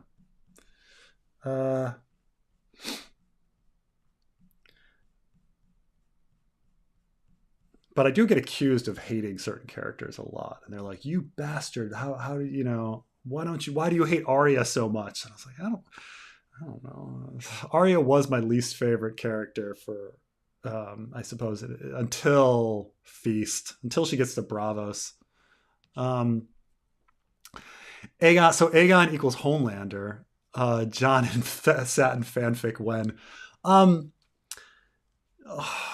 don't think Homelander did Homelander ever like not want to be a leader. Like that's the interesting aspect. This new interesting aspect of Aegon was the fact that he just like, I mean, it was hinted at before with the previous actor, but it was just the fact that he doesn't want to be king, and that he's like insecure and doesn't think he would be a good ruler. Like it's a really interesting rub to it all. And it's true that he's looking for love like Homelander, but I think Homelander like would never be humble enough to be like, I don't want it. I don't want it. So it's yeah, so I think that's the difference, is that Aegon has some, Homelander has self-doubt, but oh, I got Carmine joining here. Hello, hello. What's up, Bell? Hey, how's it going? I just caught what you just said. That's in the books. I went through some of it earlier. That's in the books. When he first Mm-hmm. is approached to be king, Christian Cole has to convince him. Yeah, he's like, why would I take my sister's birthright? Yeah. hmm They Yeah. expanded upon that. I like that they did this. I know you haven't seen the Harry Potter films, but it really reminded me of like Draco Malfoy towards the end of the Harry Potter films, where he's kind of like hesitant to participate in like the Yeah, evil yeah. bullshit. Yeah, it's true. I mean, I've seen some of the Harry Potter films. I've seen Prisoner of Azkaban, and I've seen Goblet of Fire. By the way, I channeled my inner Preston Jacobs, and I was just like questioning a lot of like the decisions towards the end. Like, where are all the dragon monks guys who were like the dragon keepers? Where were they? And how come Well, no to be one? fair, they did establish in episode 2 that those guys are shit at their job. Right? Because Damon snuck in and Yeah. stole the egg. Plus, like, they may be Rhaenyra supporters, secretly, or whatever. So who knows? Um, Well, and there's no guards posted they should like have at been, the especially dragon when they pit to they prevent. firmly established. I mean, when RX said like they're gonna be waiting for you. Um, we can't go that way. Yeah, had Arik not said that, it would have been better. Mm. Like had they just said like we need to go to the dragon pit, he's like, there's no time. Like just had that. then you wouldn't have been reminded that there should be guards posted, to the dragons. But we did kind of establish that Aemon sneaks down there without much trouble, and Daemon sneaks in there and steals eggs without much trouble. So Rhaenys should be able to sneak in there pretty easily. But Mm. yeah, um, let can question the implication is that Euron rape Theon with Theon's fear of Euron. In you can answer that while I go to the bathroom, Carmine. Whoa, what the fuck is even? I just got here. What the fuck? What even is that? The implication that Euron raped Theon in that scene. What scene, Aaron? I'm in the comments, by the way, Aaron. What are you talking about, bro? I just got here. All right, now that he's gone, guys. All right, I'm not in America. I'm not in America right now. I'm in Taiwan with him. He has me trapped in his basement. Send help! Send help! I'm kidding, of course. What scene are you talking about? Someone just texted me. Someone just texted me. You okay? Of course. I keep forgetting the live stream is always. I keep forgetting the live stream is always a little laggy. I think I'm like 20 seconds ahead of you guys. I think the whole thing about Euron sexually assaulting Theon or anybody else for that matter really came from the whole that Okay. Arion chapter from Winds of Winter. So the idea is that so there's a few things at play at once when we're talking about the Euron raped Theon theory. So we know that from the Forsaken chapter that Euron sexually molested Aeron when he was young. So like we There know it that is, this yeah. is something that Euron is doing. We also know that Theon is scared of Euron to some degree because he wants to rip off Crowsfood's eye patch to see if he has um, uh, Euron's eye. So we know that one, Theon fears Euron, and two, Euron is the type of person that does sexually molest children. So we have these two things. Then we also have Theon has really, really fucking weird memory. Like his memory is all over the fucking place. Now, this could just be George R. R. Martin's error, but like Theon, for example, not being able to recognize his own sister is fucking bullshit. It's so fucking stupid. Um, like I'm there's surprised no you're not chalking that up to bad writing because that's well that's obviously an option. It's obviously an option, but there's no way in hell that you would run into your sister and not recognize her immediately. Okay, immediately. No fucking way in hell. actually. I hate to like Hmm. cut you off here, but we actually may get a scene like that in season 2 of House of the Dragon because Daron has probably not seen Aemon since he was a little boy. Oh right. So if Daron's been in Old Town all this time, he may come back to King's Landing in the next season and find this incredibly tall looking guy with an eye patch, and you're like, who the fuck is this? Yeah, To be yeah. fair, Right. So you just have these three things together, and plus, like, there's also some weird things about, like, for instance, Theon when he's chained up, he listens and he hears a voice that he recognizes, and he's like, "Oh, I know that voice. It's Stannis." And it's like Stannis. You met Stannis once when you were like 10, and then you were sent off. So like the fact that he like has a really good memory of like one thing and a really bad memory of another and all these different things. So it means maybe he has repressed memories, like certain things he's just forgetting. And and so the idea is that Theon's memory points towards repressed memories. Euron is the type of person to molest children. Theon fears Euron. You put those things together, maybe Euron actually molested Theon. So, who knows? Who knows? Oh, let's see. So Massaria calls herself the White Worm and is an ethical hacker. Stole that from another commenter here. That is funny, right? Oh my god! You just brought There's no reason. Like, why would somebody call themselves the White Worm? Ah, ah, ah. Because you're right. It's like an insult that you think that the Maesters are putting on her in the histories, like the White Worm. Like, why is she a worm? Um, and then it's like, oh, she calls herself the White Worm for some reason. Well, why? Why? Why? Because There she has wears to be a white clothes. guy there has to be a guy or a group of people who like set on these names because once again, like back in episode 7, Rhaenyra just randomly calls Alicent's faction the Greens, Yeah, and then in the episode 10 preview, Rhaenys calls them the Greens. There has to be a guy. See, this is why I really love the original Spider-Man movies from Sam yeah. Raimi They get called the because all the Blacks. Rhaenyra's villains. crew gets called the Blacks in this episode, I think.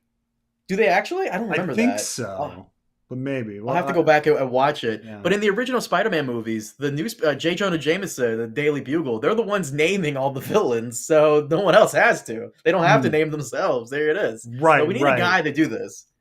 Yeah, I mean, this gets us into like She-Hulk. Like I thought like it was very funny about how She-Hulk got her name in the series and how it was like dubbed on her, and then she kind of hated it because she's like, "Isn't it a little derivative that you're just calling me the Hulk, but She-Hulk?"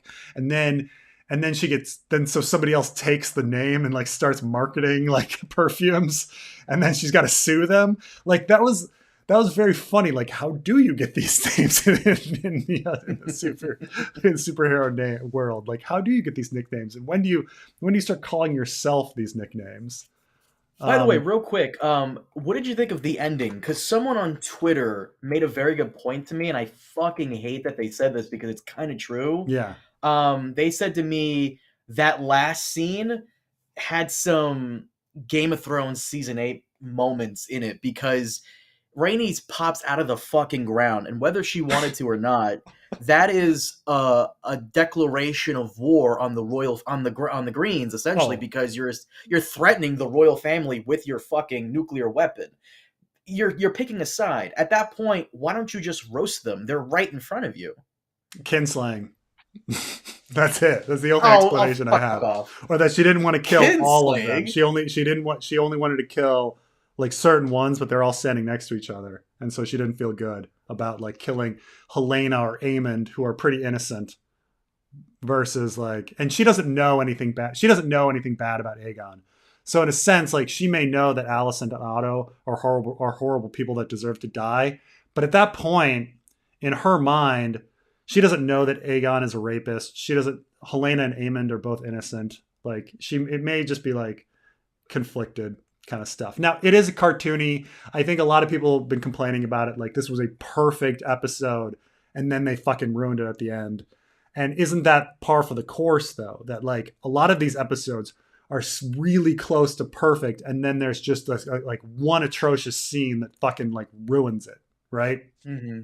Like we were saying, the pilot is pretty close to perfect, except for that stupid fucking jousting tournament that where everybody's dying.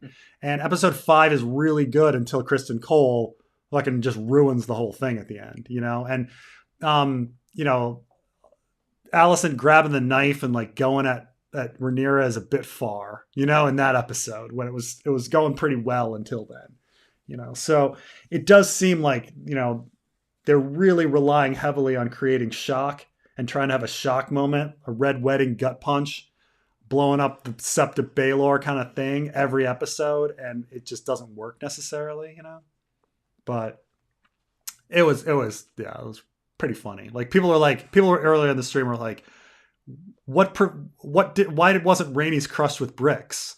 Didn't the dragon like go upward and like crash through the floor? And you're like, yeah, you know, like did he do something with his wings, or did all the blocks fly out? And you know, so um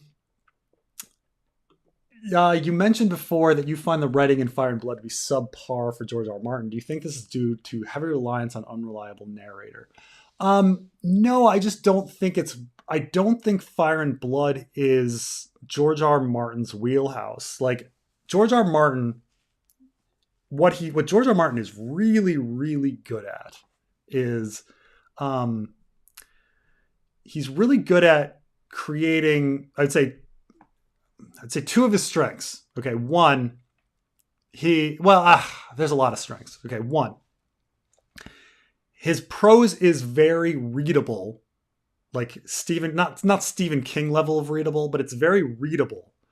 And so it's enjoyable to read. Fire and Blood doesn't have that. It doesn't flow in the same way.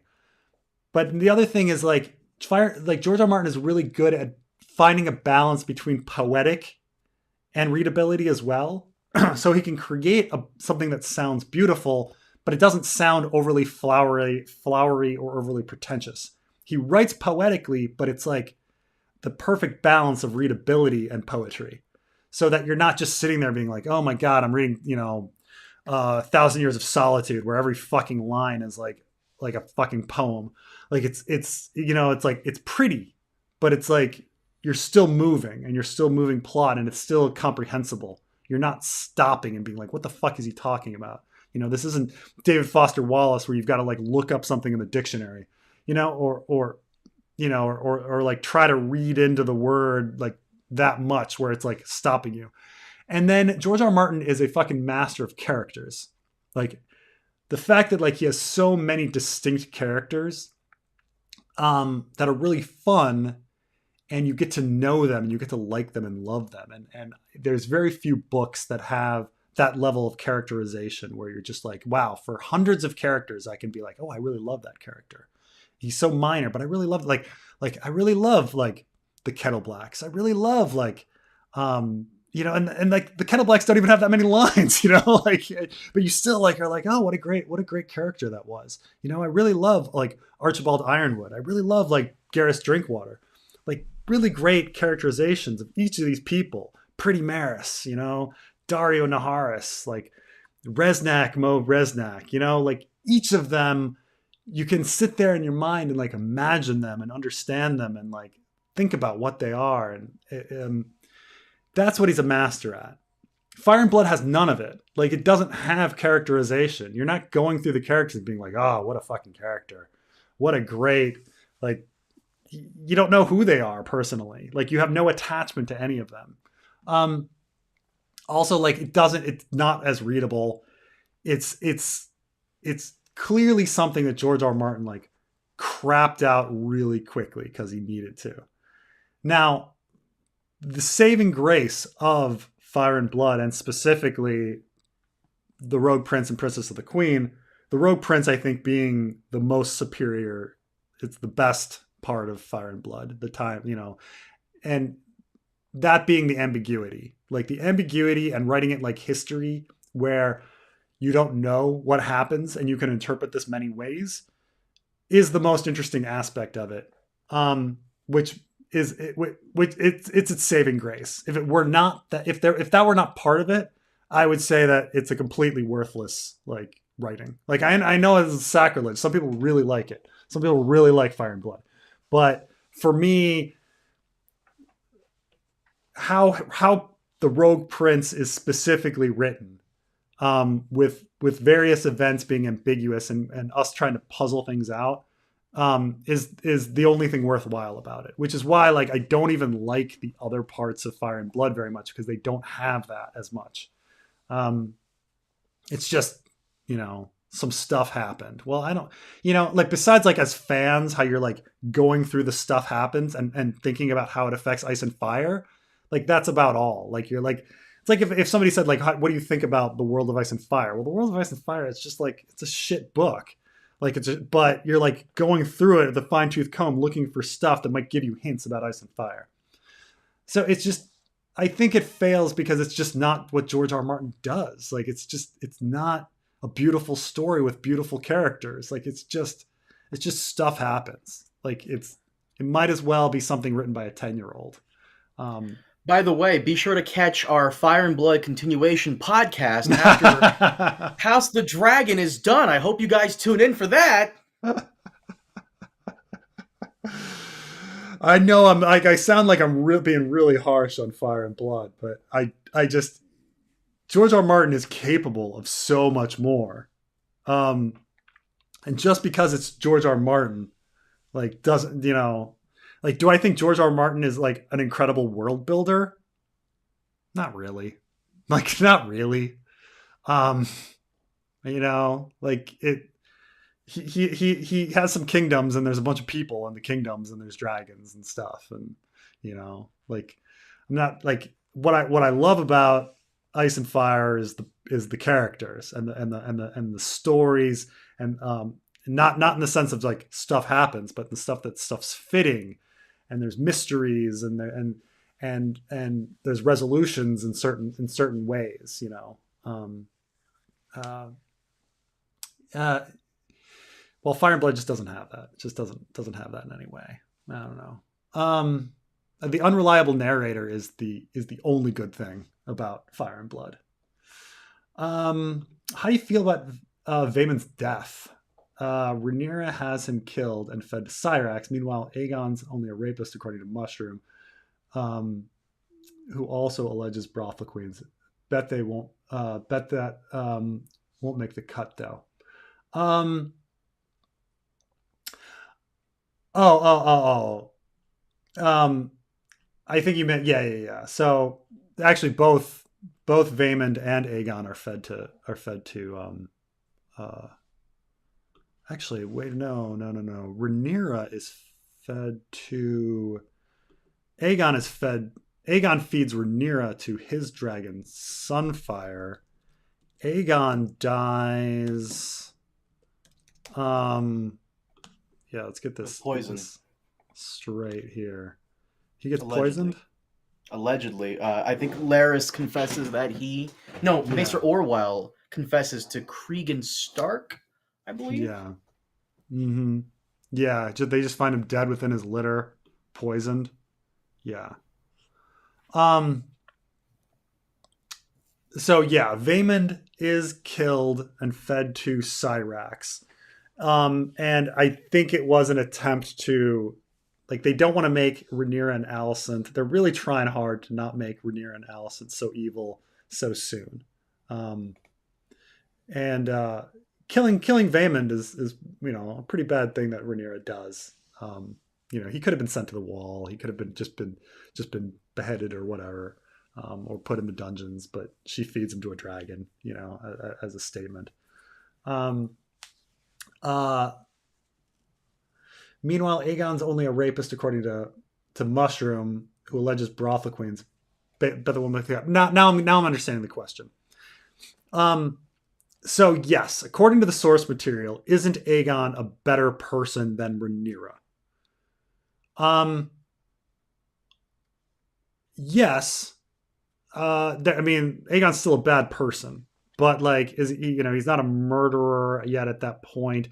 I think the source material implies that Aegon is more of a puppet than being used by the Greens. And is the Green faction worse than the Black faction? The source material. What's funny, I see this written a lot on Twitter, and it's completely kind of wrong. Is a lot of people are like, it seems like most of the fans are Black supporters, and that's because the source material is more pro-black. And it's like, no, the source material is pro-green. Like, the source material is much more pro-green. The source material is incredibly anti-black. Now, unless you read the source material and recognize that it's biased and swing the other direction, which many fans do, are you going to see the source material as being pro-black? Because the source material is clearly pro-green.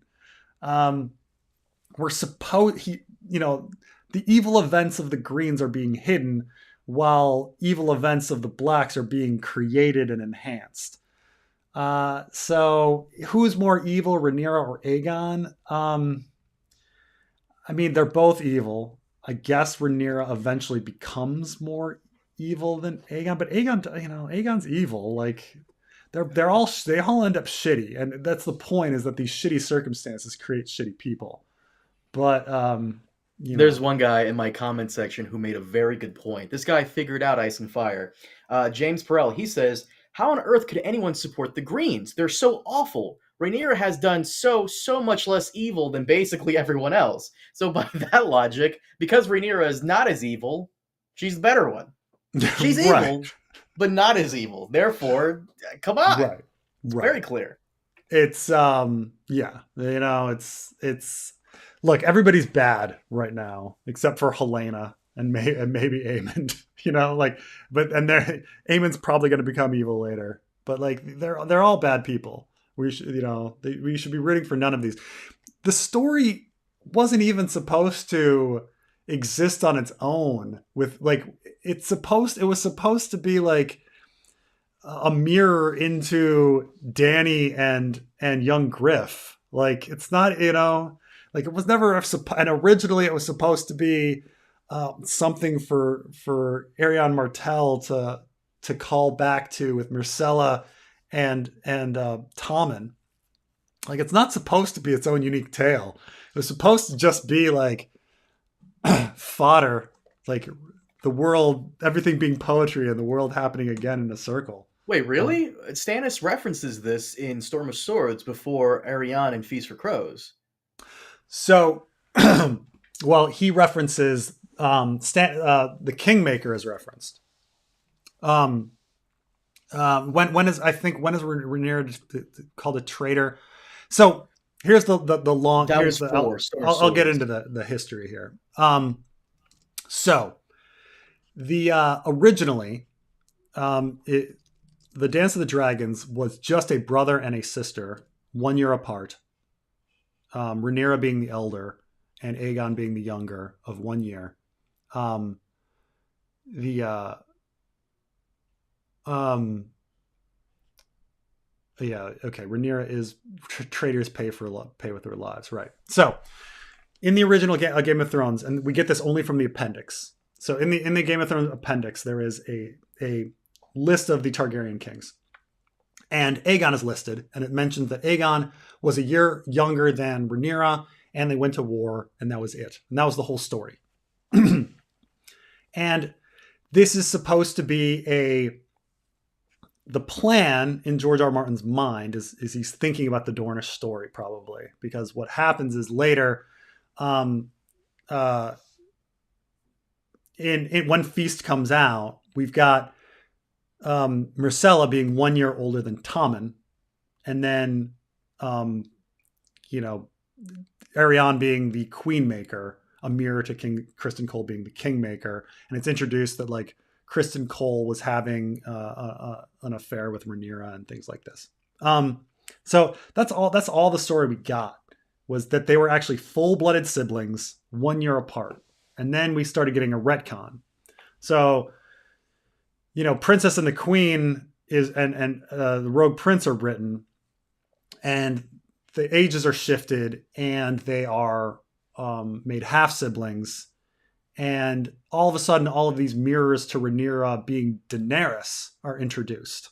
So Rhaenyra starting a war from Dragonstone, her advisor being a dwarf, going against an Aegon, and that. So he took it a plan to mirror one thing, and then shifted it to being a plan to mirror a second thing. It was never like supposed to be its own story that we were going to adapt. Like it's not like when he wrote Princess and the Queen and the Rogue Prince, like he was that far ahead thinking that this was going to be adapted. He just kind of wrote it, but the story is just filled, like there's so many retcons to the Dance of the Dragons. So I don't know. So Stannis does say that Rhaenyra was a traitor. She was the daughter to one king.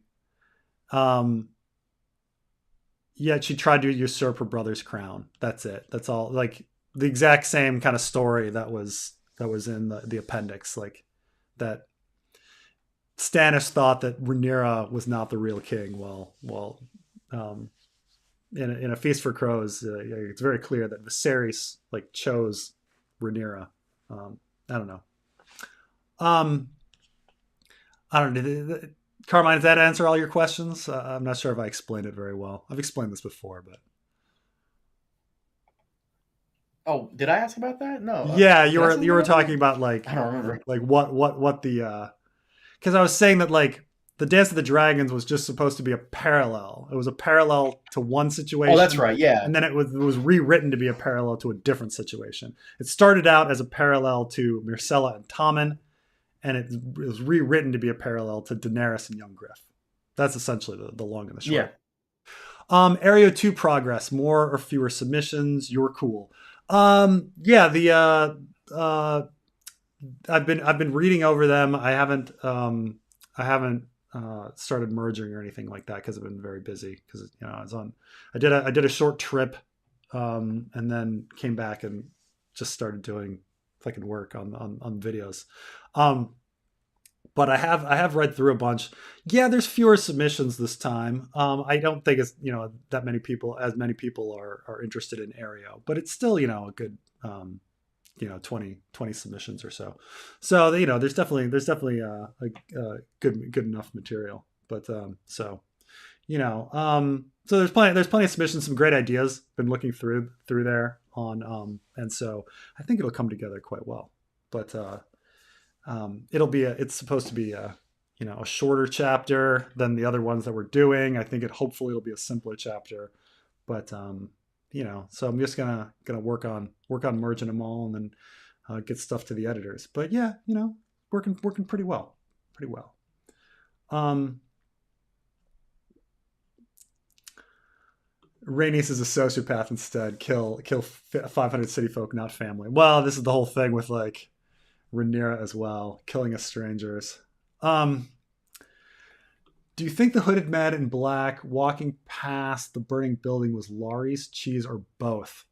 I do remember that at one point in the episode, do you remember this, Carmine, about there's a faceless hooded man, like a mystery cloaked What man? I know what there's was a that?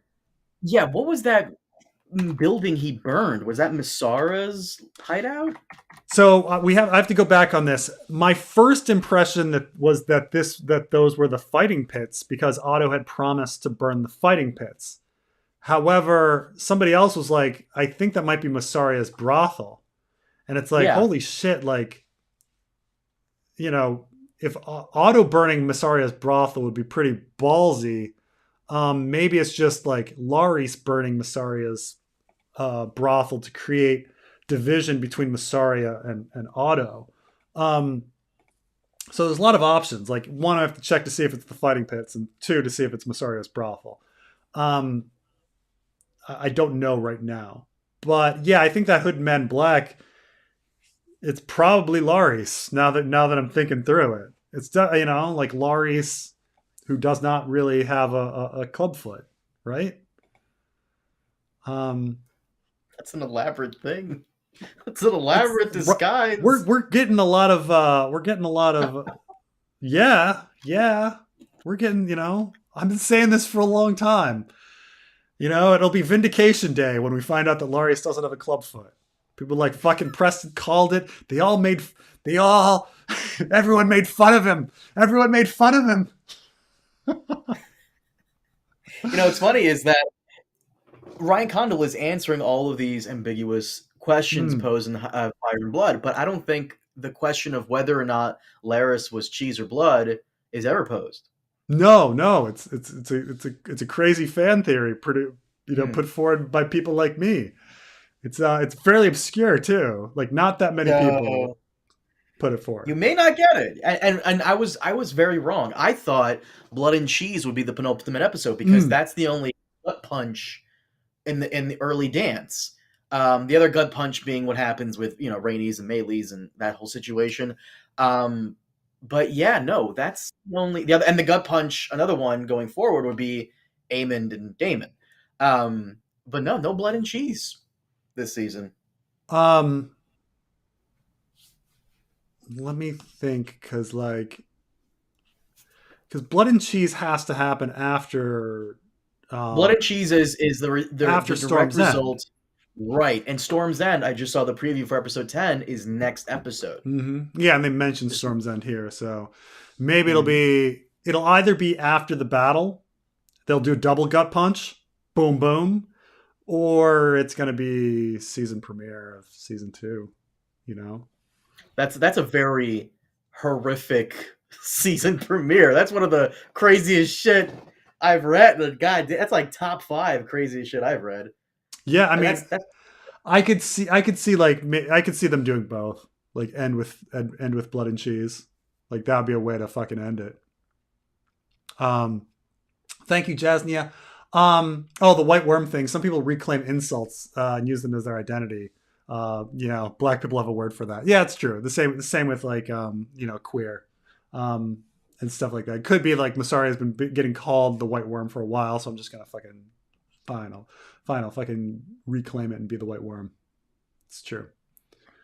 Um, about your fan fiction, now that she's with the Royces who want to back Rob anyway and the Blackfish at this point, Sansa can just say that she's Littlefinger's, have him killed and be done. Um, the well, keep in mind that like um, so the lesser Royces, Miranda specifically, knows that she is um, knows thinks that she's a murderer and has proof that she's a murderer. So she cannot really reveal herself because she's uh, so a lot has to do with like what the lesser Royces want. The other thing is like Littlefinger. I mean not Littlefinger. Sweet Robin is in love with Elaine Stone, not Sansa Stark. And there's a lot of also like I don't know like instigating the throne. Like yes, they've declared independence, but you know it's one thing to declare independence, and then it's another thing to be like we declare independence and we have with us the person that's accused of killing the king. You know, king like Sansa is known as the person that killed King Joffrey, and she's you know she could be accused of killing of Lysa. So there's a lot of delicate situations that Sansa has to think about and calculate. And so I think that's some important stuff. Um, Also, like the willingness of people to retake River Run for Sweet Robin is different if all of a sudden he has another person that might make a claim to it and stuff like that. Um, so I think there's things to think about. Um, Before you know I haven't put full thought into it, but I'm certainly not ready to have Sansa stop being Elaine. I don't you know um, it's just it's too juicy and good for her to be heir to Harrenhal. It's too juicy and good for her to become Elaine Baelish, and so I can't see her revealing herself. It's true that like the greater Royces and a lot of houses did want to back Rob, but you know that was long before she was you know Sansa Stark was known as a murderer. So we'll see how it goes. Um, um, what are your opinions, takes on fake Aegon and the Blackfires? Also, why did the great bastards of Aegon the Fourth get referred to by their bastard names or nicknames despite being legitimized, like Brynden and Aegor? Um, so, uh, Brynden specifically did not kind of like fully recognize like the full legitimization even of himself like in his like support of Daron over Daemon Blackfire. um you know he doesn't he probably didn't want to like fully like embrace him being like not considered a bastard. Now there is a specific line as well in the Sworn Sword about how even when somebody's legitimized, their bastard heart is still kind of there. And we do find that even after Ramsay is legitimized, people are still calling him a bastard. Um, so it's there is some there is some things about like people being legitimized, but it doesn't really make a difference. Everybody still thinks you're a fucking bastard no matter what. Um, oh, and yeah, in fact, Bloodravens is brought up specifically. He said, King Aegon washed Bloodravens clean of bastardy, he reminded Egg. the same he did the rest of them. The old Septon, the boy said stubbornly, true-born children are made in a marriage bed and blessed by the father and mother, but bastards are born of lust and weakness, he said. King Aegon decreed that his bastards were not bastards, but he could not change their nature. The High Septon said all bastards are born to betrayal. Daemon Blackstar, Bittersteel, even Bloodraven, Lord Rivers was more cunning than the other two, he said, but in the end he would prove himself a traitor too. The High Septon counseled my father to put any trust in him, nor any other bastards, great or small, born to betrayal. So, there's a bit of like Bloodraven himself, like still using the name Rivers, you know, and everybody else, like I can understand why I'm still calling him because like it's really difficult to wash away the stain of bastardy, which is why like I remember like way back in the day when everyone was just arguing about R plus L equals J, which you know it caused me to become like create my channel and everything because I needed a venue where people were not just going to be talking about R plus L equals J. Like one of the things was people are like, oh, well, you know, John, he can be legitimized. He was legitimized by Robs. Therefore, like, it's fine.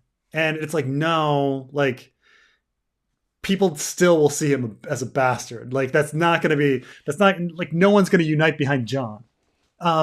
And then people are like, well, maybe it was, you know, it's a polygamous marriage because they're Targaryens, and he got, and you know, Rhaegar got married to Lyanna in a polygamous marriage, and it's like still half the kingdom wouldn't accept it. They'd be like, no, polygamous marriages aren't a fucking thing. You're a bastard. Like there would be disagreement no matter what happened. There would always be disagreement, and like in the end, kind of in the show, R plus L equals J didn't really have much effect, but it showed that it was not a unifying thing like all the fans thought. It was a dividing thing.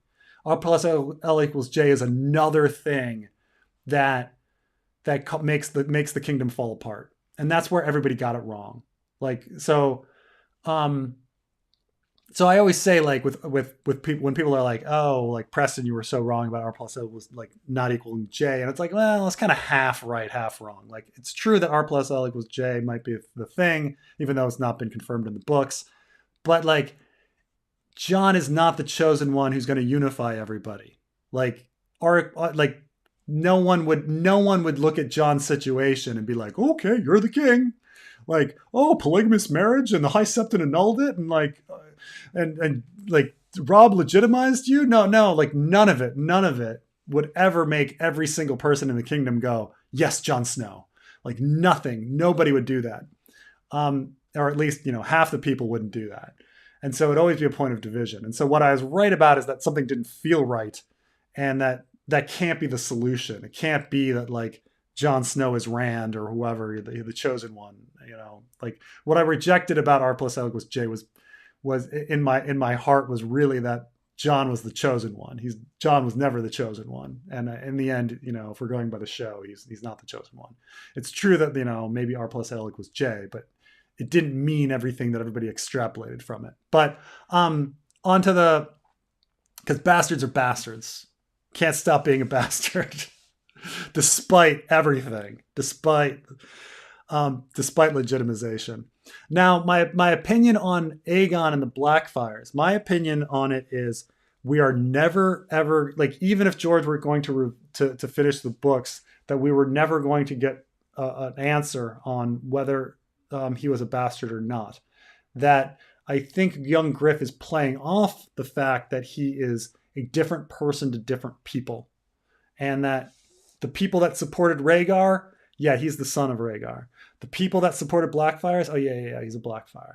Like he was going to be telling a different story to everybody, and to get that power.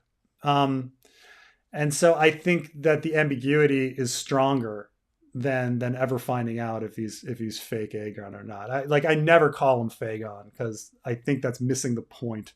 I think that like power resides where people think he resides. If everyone thinks that he's real, then he's real.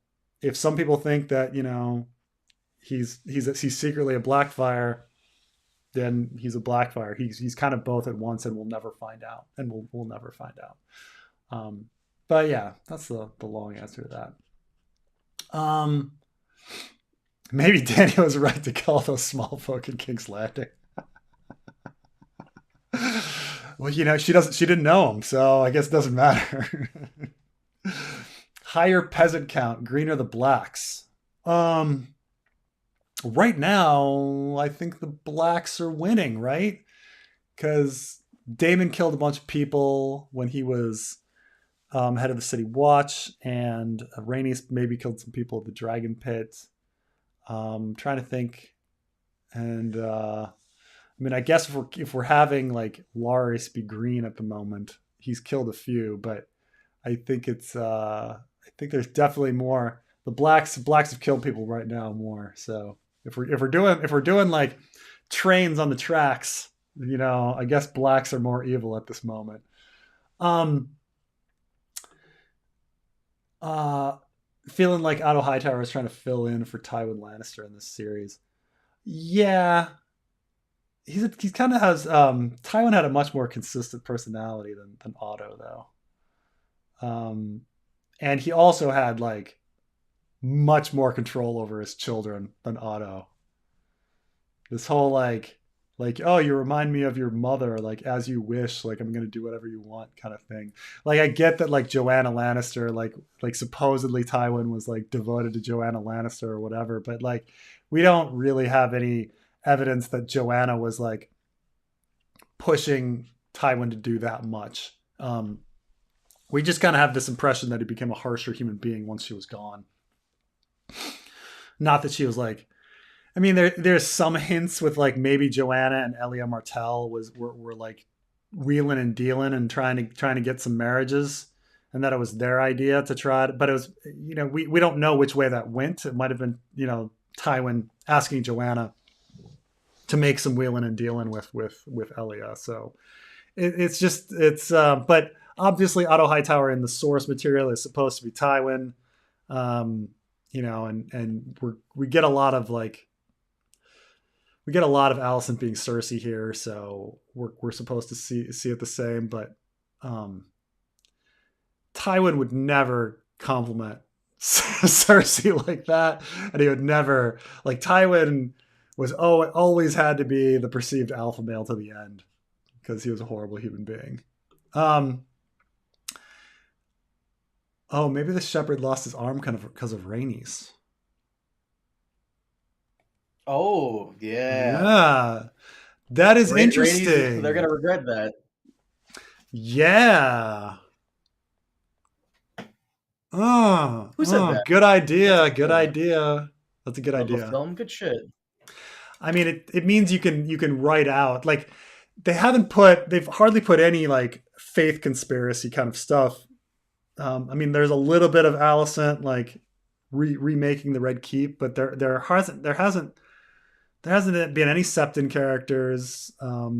We don't have any hint really that uh, even are like the main benefactors of talk about how the High Septon is you know voted in by a bunch of high towers essentially on the most devout and how important that is and how previous High Septons were high towers and but we'll see if the like to have them all of a sudden like start spewing a bunch of like religious zealotry stuff at the dragon pit scene when during the storming of the dragon's pit. We'll see, but now you're right, they've given us a clear motivation for the small folk to be against the dragons rather than um somebody say worst episode ever, now foot fetish.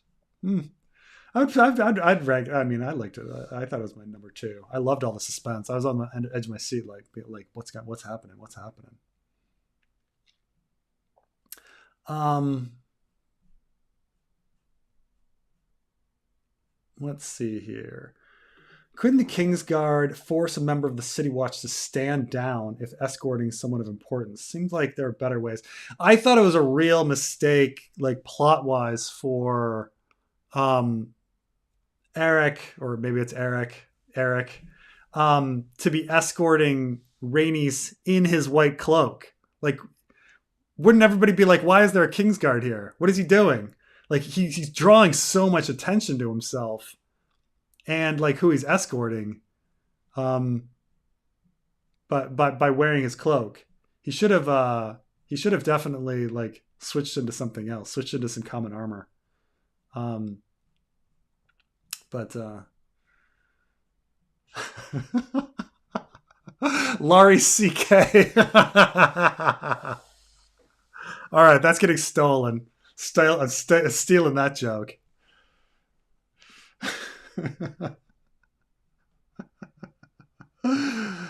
Oh man, fire and feet. Um, That's a good one. will Aegon fight Danny in the books? Well, I mean, if a book ever comes out, I don't. We're never look. We're never going to get to the point where, like, plot wise, where like Danny and Aegon are fighting. Like, um, if it were going to happen, it would be happening at the beginning of A Dream of Spring, and we're never getting that book. Um, so, but yeah, I think the idea is that they would have fought. You know, dragons fighting in the skies at some point. Um, you know, this idea that in fact, it might have even been over the God's eye and everything or something. But the question of like you got three dragons, how are they allocated? Like, if Victarion steals a dragon and somehow a dragon is getting brought back for Aegon, I don't think Aegon will ever ride a dragon. So it would be Danny fighting Aegon's proxy. I think would happen more likely, but we'll but yeah, I think there would be a dragon and a dragon fight in the air. Um, yeah, they were talking about the end here. Aemon killing Luke is going to be enough of a gut punch than having blood and cheese right after. Yeah, it's true. It's almost like why waste all of that in like why waste both of those things in one episode, right? Like why not save the gut punch to the next episode? um yeah, game and pale hair might happen. I guess that could have been game and pale hair. I mean, going on age and everything. I mean, Gaiman dies at like around age 9 and like about 4 or 5 years after the Dance of the Dragons. So that kid looked about 1 or 2. So like, shift his age a little bit. They're playing fast and loose with the ages, but I don't think it matters. I mean, are we going to get an after? Are we going to get Aegon the Third's reign at the end? Maybe if things stay super popular, and then Gaiman will probably come in because they need plot if they're gonna do Aegon the Third. They have the Blackfish and the Vale Lords hate the Lannisters and know what Joffrey is. She doesn't reveal herself. That's just manufactured drama. I don't know. I think there's a lot of reasons to keep herself a secret. I mean, if she's like, she has murdered, like Miranda Royce has proof that Sansa has murdered Lysa. And so, we have to go into like what the Royces want and like what they think should be done. And so, I think revealing yourself as Sansa, as like a known murderer, that just like makes you look even worse when you are trying to defend yourself against like another accusation of murder. I think there's definitely, it's not, I mean, manufactured drama. It's all manufactured drama. These are stories that are manufactured. So it's just, there's not going to be, like, I'm just flat out telling you, like, there's not going to be a Sansa reveal. She's going to stay as Elaine. If you're saying I have to find like a very good logical reason for that, yes, there will be a very good logical reason for it. But she's definitely not going to reveal herself. She is going to stay as heir to Harrenhal. Like this, that's just, it's just one of these things that's just like non-negotiable. Like I'm willing to flow around on a lot of different like plot points, but not that one. Sorry. But um, just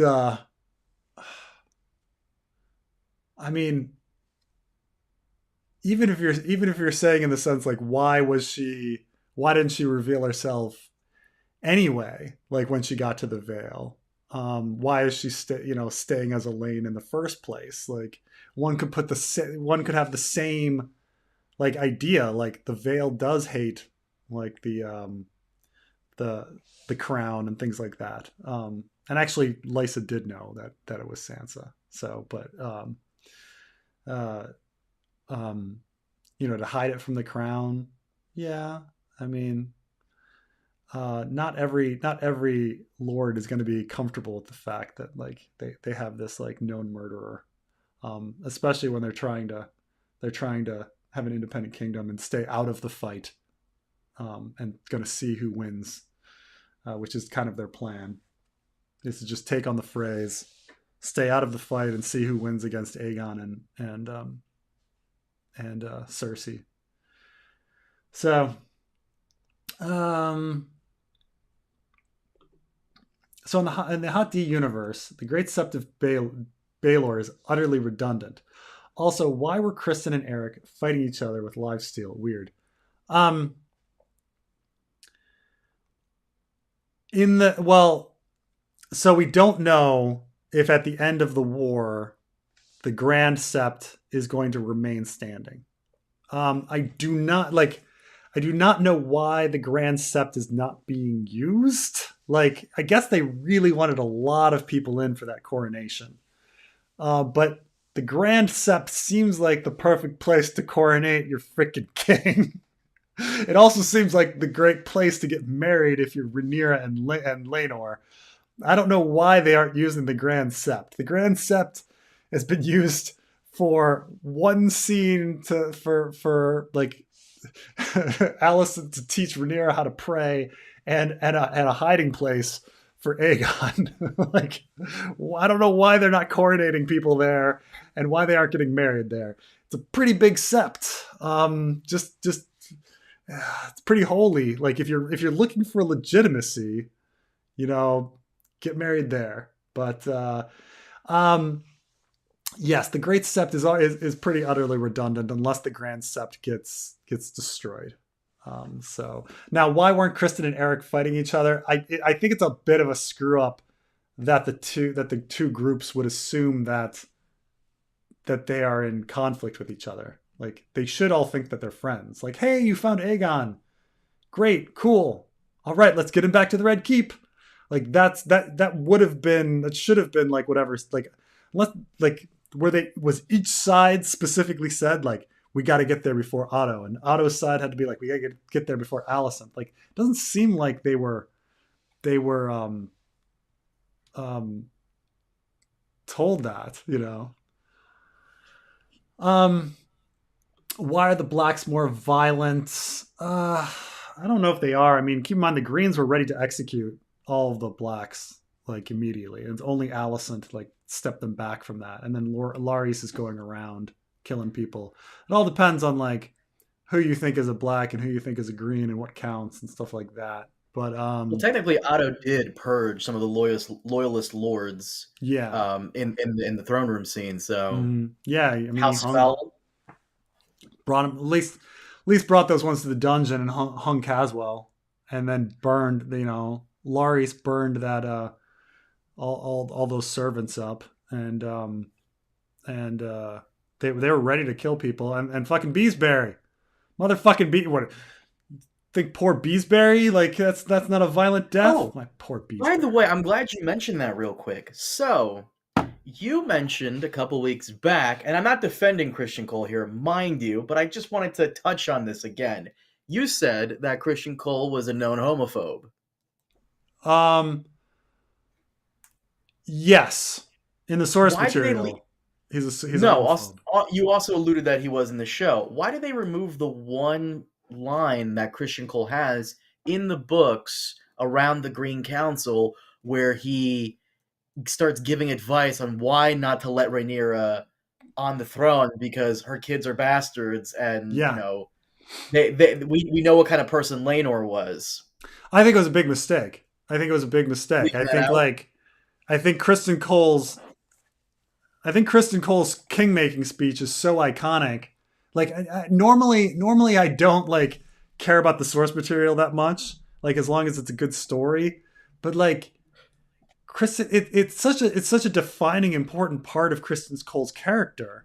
He's the fucking kingmaker. You're adapting Right. something, and he's the kingmaker, and you've taken out his king making. Like yeah, he's the king crowner. Like they've taken him from the kingmaker to the king crowner. Like that's it. Like well, Kristen Cowell he crowned the king, so like why would the head of the king's guard be crowning anybody, right?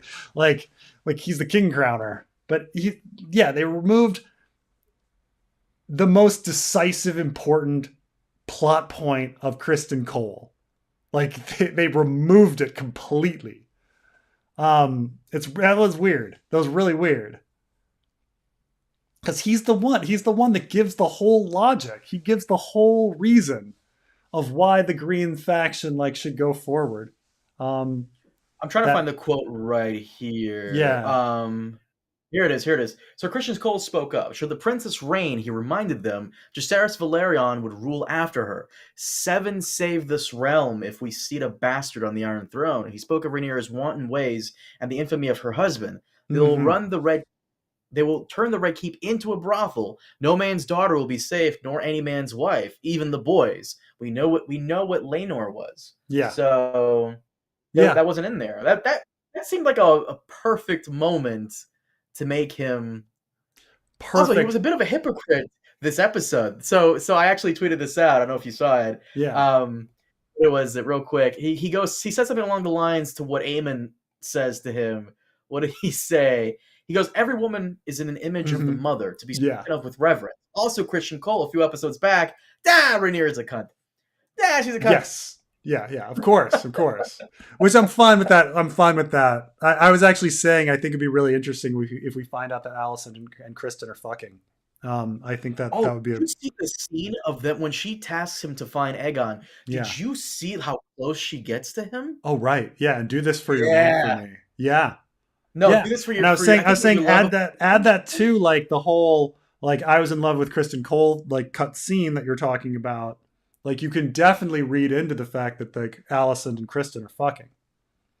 Um, Oh fuck you! You've made me like rethink my love of the episode because you're right. Christian Cole is the kingmaker, and now he's just the king crowner. He doesn't really yeah, do much yeah. besides kill Beesbury, and he doesn't even like. So this is a weird decision by Ryan Condal. So multiple Hmm. sources say Christian Cole either threw him out of a window, slit his throat, or they just threw him in the dungeon. But no, he just kind of just breaks the guy's head Yeah, by maybe bashing it. accidentally. Not sure. Not sure. Yeah, it's really too bad. Like I think that Kristen Cole like moment of like him making that speech, Beesbury like objecting and him opening Beesbury's throat. Like I was expecting that. Like I was like waiting for the Kristen Cole Kingsmaker speech and him opening Beesbury's throat. I was expecting that as like a major important plot point of the story, and it didn't happen. Um, and that's the thing is like in the source material in Ice and Fire, Kristen Cole is just known as the sexist and the Kingsmaker, and they took those both from him. They gave all of the decisions and agency to Otto and Alicent, and that there had been a secret conspiracy of all of these people pretty firmly before the hand, except for Beesbury, who was like, "What? Like, what are you guys doing?" I need to go back and watch this episode again because does he even like give a convincing speech to Aegon after he finds him about being king? He just No, kind of he just just says, "Come." He just says like, "Come on, King." And I See, they can't made him forget if it's even Kristen. It might, it might have been, yeah. I think he says something like that. Come on, King Aegon, or something one like of the Cargill says like yeah like people would kill to be in your position right now and I really like that like at first he doesn't want it. I don't want it. He that. doesn't Yeah. want it, and then he up to it when he sees the crowd's admiration. So much more characterization was given to the Cargyles and Aegon and Alicent and Otto this episode, and it was all taken from Kristen. Like Kristen, like if there were going to be one like episode where you're going to make Kristen be this important character where we learn so much about him, it was going to be this episode. Him convincing Aegon to that you're actually king, and him convincing the Green Council that we need to go forward and crown him. You're right. You know? They took a lot of the good stuff. Mm. By the Yeah. way, shout out to Brian Shaddock here. He made a very good comment. Christian is such a nice guy. He says so all the time. Yeah. Yeah. Is Westerling alive? Will they make him kill Cole? I think they definitely are having Westerling be alive. I think he's going to pull a Barristan and he's going to show up um with Rhaenyra. I think that's definitely just what they're doing here. Um, That's an interesting one because he's supposed to be dead by this point. yeah, yeah, exactly. But I think they were like, well, we need characters that people recognize. Why didn't Eric's brother help him? Because Eric and Eric have different loyalties. They're different men, you know. And they support they're going to support different monarchs, you know. Um, we're supposed to think that they're interchangeable. They're not interchangeable. They're different men, you know. And that's why he didn't help him. He's conflicted and doesn't know what to do. Um, Baylor was so blessed that his sept exists before he was born. Yeah, so they do call it the Grand Sept instead of the Great Sept. So they're supposed to be different buildings.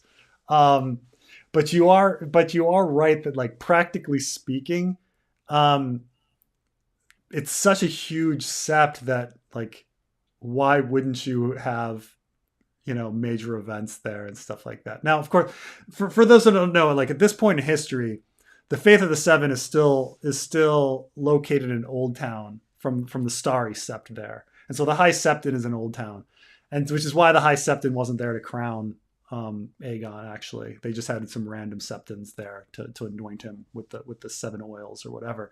Um, and so after when Baelor moves the center of the faith to King's Landing and builds the Great Sept of Baelor, and the High Septon moves to King's Landing. So, but it is like the first time I saw the Grand Sept, I was like, holy shit! Like, when did that thing get built? It's enormous. Like, it's enormous. Um, and like if you go around like Europe and you find these huge cathedrals that are really impressive, when you actually read about them, you find that they're the process to build them takes like 150 to 200 years sometimes. Like there's this huge church in like Cologne, Germany, or like the Sagrada Familia in Barcelona, which isn't even finished yet. Like it's just like so long, so very long to build. And then you see something like the Grand Sept, and you're like, how does that thing exist? Like, when was that built? Like, oh my god. Um, do you think there will be future A Song of Ice and Fire fans? In my opinion, pending some finishing of the books, there's no core material to capture a new generation. It's sad. Uh, I think, I think that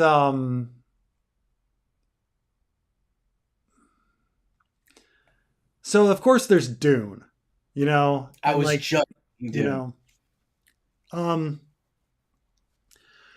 but Dune is different in that there's nothing like Dune, and like yeah, Ice and Fire is really great, but it's still just a fantasy story, right?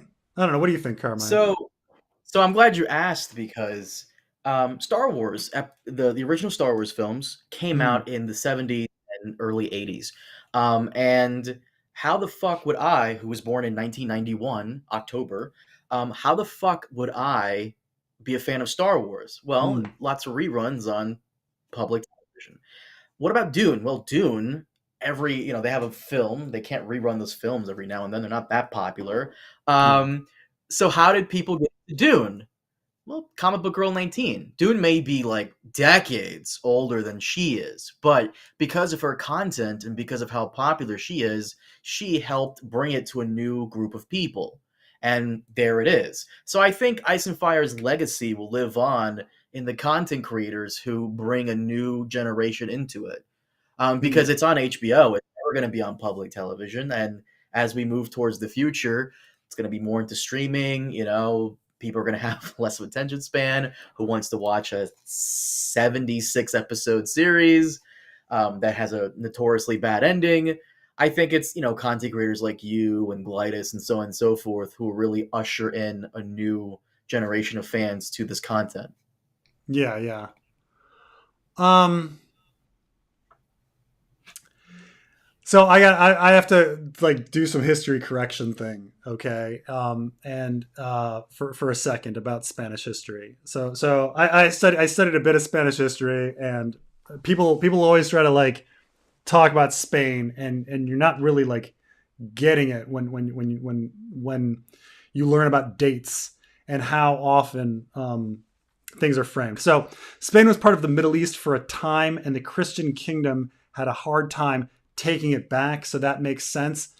Um, so a lot of this is inaccurate. So and then Spain was Moorish as fuck back in the day. So that's not really what happened. So while it is true that the Moors invaded Spain in 711 and that they advanced forward and then took nearly the entire Iberian Peninsula, um, you got to remember that Christians under Moorish Spain still existed, and there was actually a large degree of religious freedom under Moorish Spain, and also like there was infighting of lords in that period under the kingdom, where like sometimes a Muslim lord would team up with a Christian lord and they would attack a Christian lord. Sometimes a Muslim lord would team up with a Christian lord and they would attack a Muslim lord. Um, there's this switch in European history that's very inaccurate, where they switched to talking about the the division of the world being Christian and Muslim, and it's just completely inaccurate. Like the Christians were not unified in any sense. It's not like, for example, like Christians in Spain had any alliance with Christians in Byzantium, because they all saw each other as different types of Christians. They never teamed up. There was never an alliance, like, um, and this is why like the Christians like were not that successful, and like Muslim invaders like came in. So it's more complicated than just Christian versus Muslim. These were like individual lords and kings like doing attacks. Certain lords had near religious freedom and others did not. Now, in fact, some people call the conquest, when the Moors conquered the Iberian Peninsula, some people call it Covivencia, because, that's the period in which there was a coexistence of Muslims and Christians at the same time. Now, during the Reconquista, beginning with like Pelayo and going down, the Christians started getting stricter. So it's strange, like, and like Spanish themselves like create these myths, so like, the Muslims came in and they ripped our lands and blah, blah, blah, blah. Well, yeah, not really.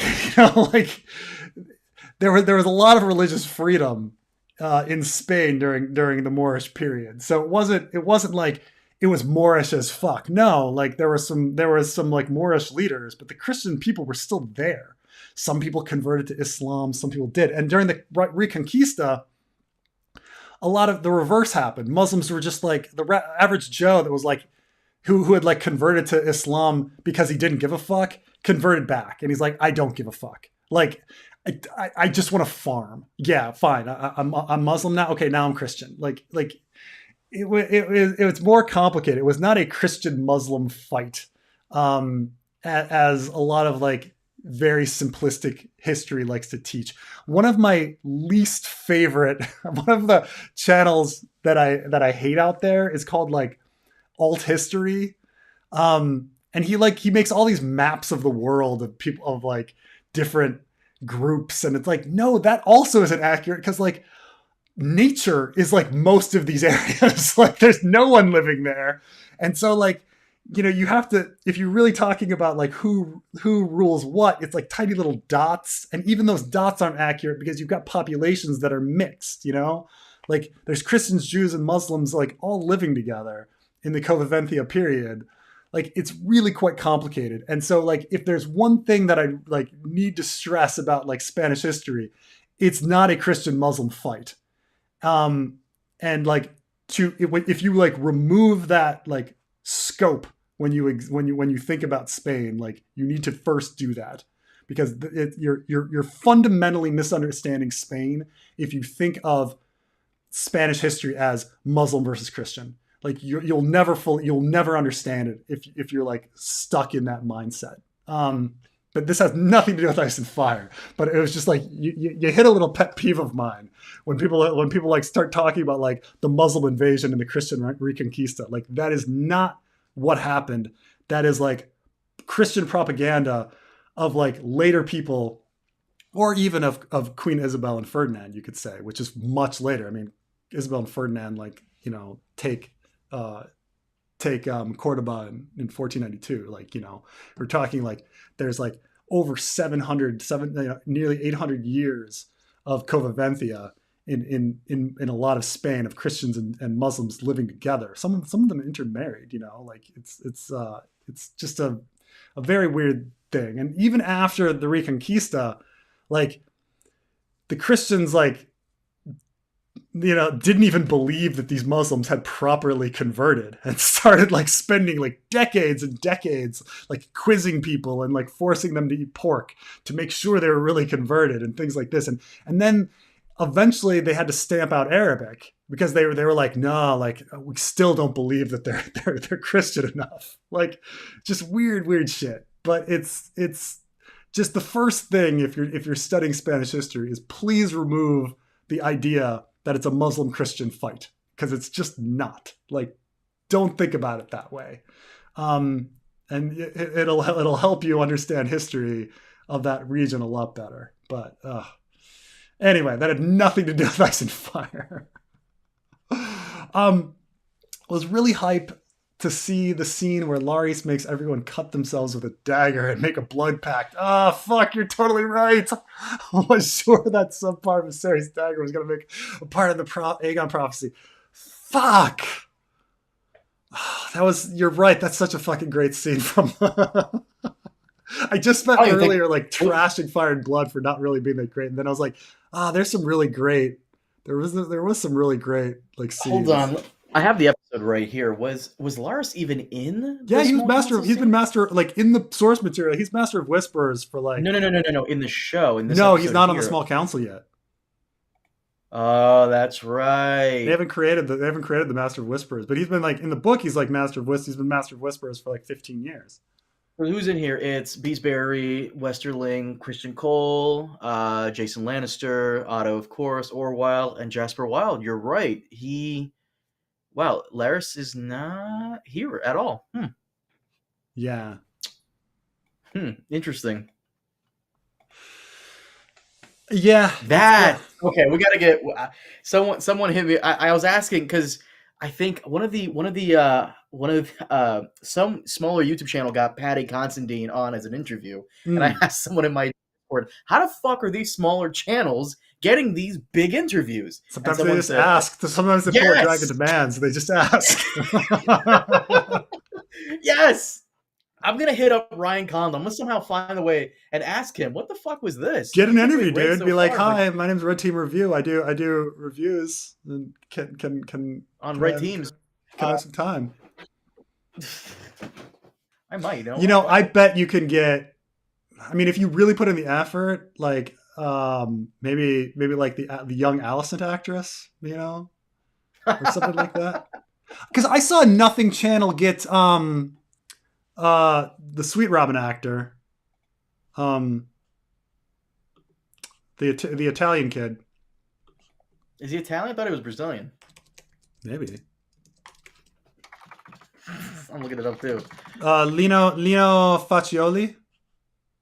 Yeah, never mind. That sounds fucking Italian as shit. Never mind. But you're right. He's Brazilian. Oh wow! What is happening today? What is happening today? I thought with that name, I thought he was Italian, and he's probably Italian, background, but like because Latin America has a lot of Italians. In fact, Argentina probably had more Italians move into Argentina than Spanish, but Spanish was the was the he's born in Brazil, and then moved to London when he was 4. So he's actually kind Sorry of to hear British. that, kid. He's kind of British. Uh, He's Brazilian. He's Brazilian like you. there it is. And I'm also a little bit Italian, but no. How the fuck? Who? Why would anyone have? No offense to him. Why would anybody have him on? Like, what insights is he gonna give? You don't know. They just asked him about the experience, and then they let him plug like a new movie he was doing. He was like still in college or something. It was just a regular call. Like it was just a regular Skype call. Mm. Yeah. Well, CBG getting the recognition she deserves. Or CB comic book girl 19 was the inspiration for both me and Carmine for starting our channels. she fell the fuck off. I'm not trying to disrespect, put any disrespect on her name, but ever since she broke up with Robot Guy, yeah. she has fallen off. She doesn't upload that much. It'll go months without her uploading. So Yeah. And we could probably get her on sometime. I'm okay. I have nothing. I have nothing. Like I don't want to sound like an asshole, but someone said you don't want to have George R. Martin on the podcast. Like I have nothing to say to George. Other I mean, than you're right. It's like one of these people you admire, but at the same time, like, what would I actually say? Right. I don't know. Comic Book Girl 19 was like how she did things and I've met a lot of people who have like now bigger channels than me, much bigger channels than me, that are like, oh, Preston, like back in the day, like I looked at your channel and I used it as an example, and you inspired me to create my own YouTube channel, and I was like, okay, well, you're much bigger than me now, so Yoyston for me and you. Yoyston said that about us. Yeah. Yoyston for Men of the West. So, I feel like Sansa has to reveal herself eventually. This is the Stark story, and the Vale Lords loved Ned. Well, I mean, some Vale Lords loved Ned. So everything kind of has that. Now, her revealing, I mean, she's eventually going to. I just don't think it's going to be anytime soon. And we all know that she is a wolf. Just she's a wolf hidden underneath. And it gets into there's some weird shit about like werewolf and vampire stuff, like that George has put into that George has put into the story. Like the whole idea that they're the wolves of Winterfell and the bats of Harrenhal is like a vampire werewolf thing. Like there's vampires down in Harrenhal, and it's werewolves up in Winterfell. And that in his other material, he's kind of like, well, maybe the werewolves and the vampires are the same thing, and they kind of are. They're all like, descended from the first men and have warging abilities and things like this. So it'll happen, but there's a reason why the Spanish Inquisition happened in Spain. So this is another really weird thing, which is another misconception. So the Spanish Inquisition wasn't really a thing. I mean, it's kind of a thing, but like, yeah, like they became stricter over time, but it's not like there was this day in which like Rome was like, this is the Spanish Inquisition, and all these people went out and started like beating up Jews and Muslims. Like that's not really what happened. Like, yes, there was a day in which like the Pope like signed an Inquisition thing, but they were already locally beating up Jews and Muslims at various times, or like beating up. It's mostly like not Christian enough, and these kind of like interviews of going to somebody either on the local level or the kingdom level or like sanctioned by the Pope level, of like going and quizzing somebody on whether you have your Christianity right like went on for hundreds and hundreds of years. So it's very difficult to determine even when the Spanish Inquisition started. Like some people would say the 1100s. Well, some people were like, no, the Spanish Inquisition didn't get signed until the Pope signed it on this and this day. Like, imagine if you were like, and so like when you ask questions like how many people died in the Spanish Inquisition, um, well, that's also really tough to measure. Because imagine you like, they're killing, let's say they're killing like not good enough Christians and killing Muslims and killing Jews.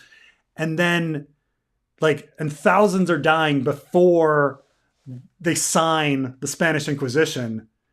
Do they not count? They're like getting killed for the exact same reason. They're just like, they died like the day before. It's like dying in war the day before the declaration of war. Like, did you not die in the war because there was no declared war? Like, come on, come on. So there definitely was, like, especially later on, this is because we're talking like 1500s is when we're talking about like forcing Muslims to eat pork and like having them stop speaking Arabic. There was definitely that stuff going on. But that stuff was kind of going on in similar ways like earlier. Also, like, sometimes is it an inquisition if somebody doesn't die?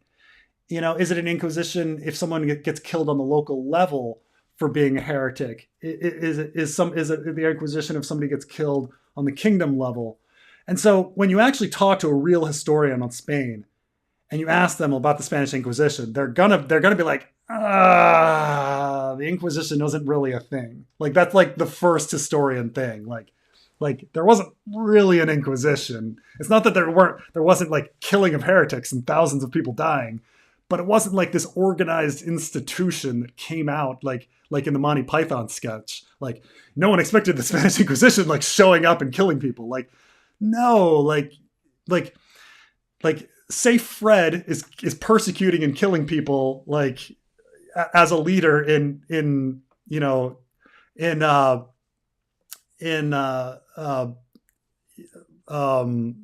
Madrid and Toledo, and then like he gets an official like sanctioning of it the next day. Well, he'd already been doing that his entire life. Like, what's the Inquisition? And these Inquisitions, like, these happened everywhere. Like, they still happen today. Like, there's still like the Catholic Church, for example, is still like an organization that goes around talking to priests and is like, hey, what do you guys teach at a local level? Because this is our curriculum.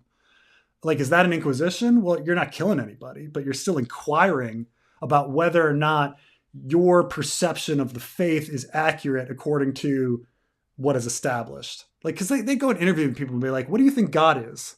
And like the local priest would be like, well, I believe that like God is everywhere and is in the water and he brings life to the crops. And then they'd be like, dude, no, that's not what God is. Okay. And then they'd be like, let me tell you what God is.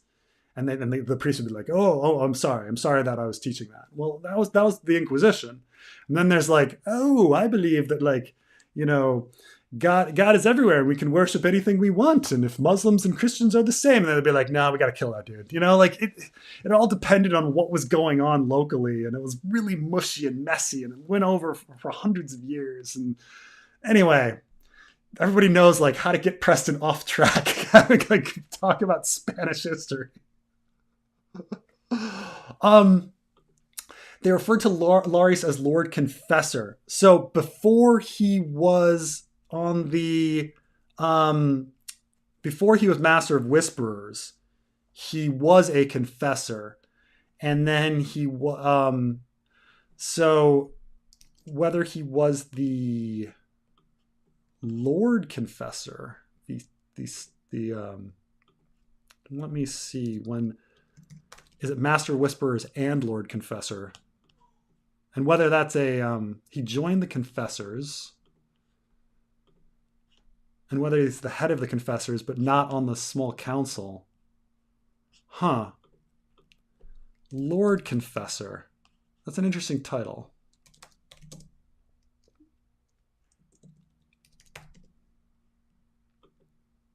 Because it might be I'm trying to see when they came up with this term, Lord Confessor.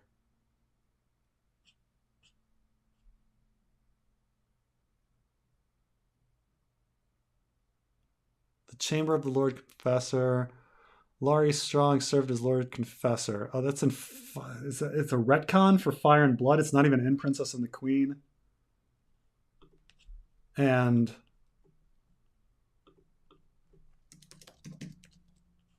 it is. It's a retcon.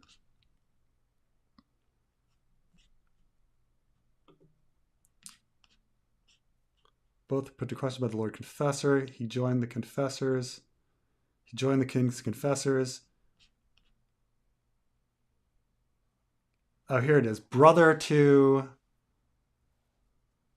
Yeah, so during the war they start calling him Lord Confessor and Master of Whisperers, but I think that's a retcon because I think in the original Princess and the Queen he is just Master of Whisperers. Yep. Yeah. That's a retcon. That's an interesting retcon. Okay. All right. That's why. Okay. So, um, in the source material, he starts out as a confessor. In the original Princess and the Queen, he's never Lord Confessor, but they've retconned it as being Lord Confessor as well as Master of Whisperers. They call him Lord Confessor here, so he's at least in charge of torturing everybody in the black cells at this point. But he's not on the small council and not Master of Whisperers. So maybe he's going to eventually get both of those titles. That's interesting stuff. Okay, it's weird, like running upon these like tiny little retcons here and there. That's Um, the real interview right there with Ryan Condal. I really would like to get him on now. so It, we can talk it's a about. shame.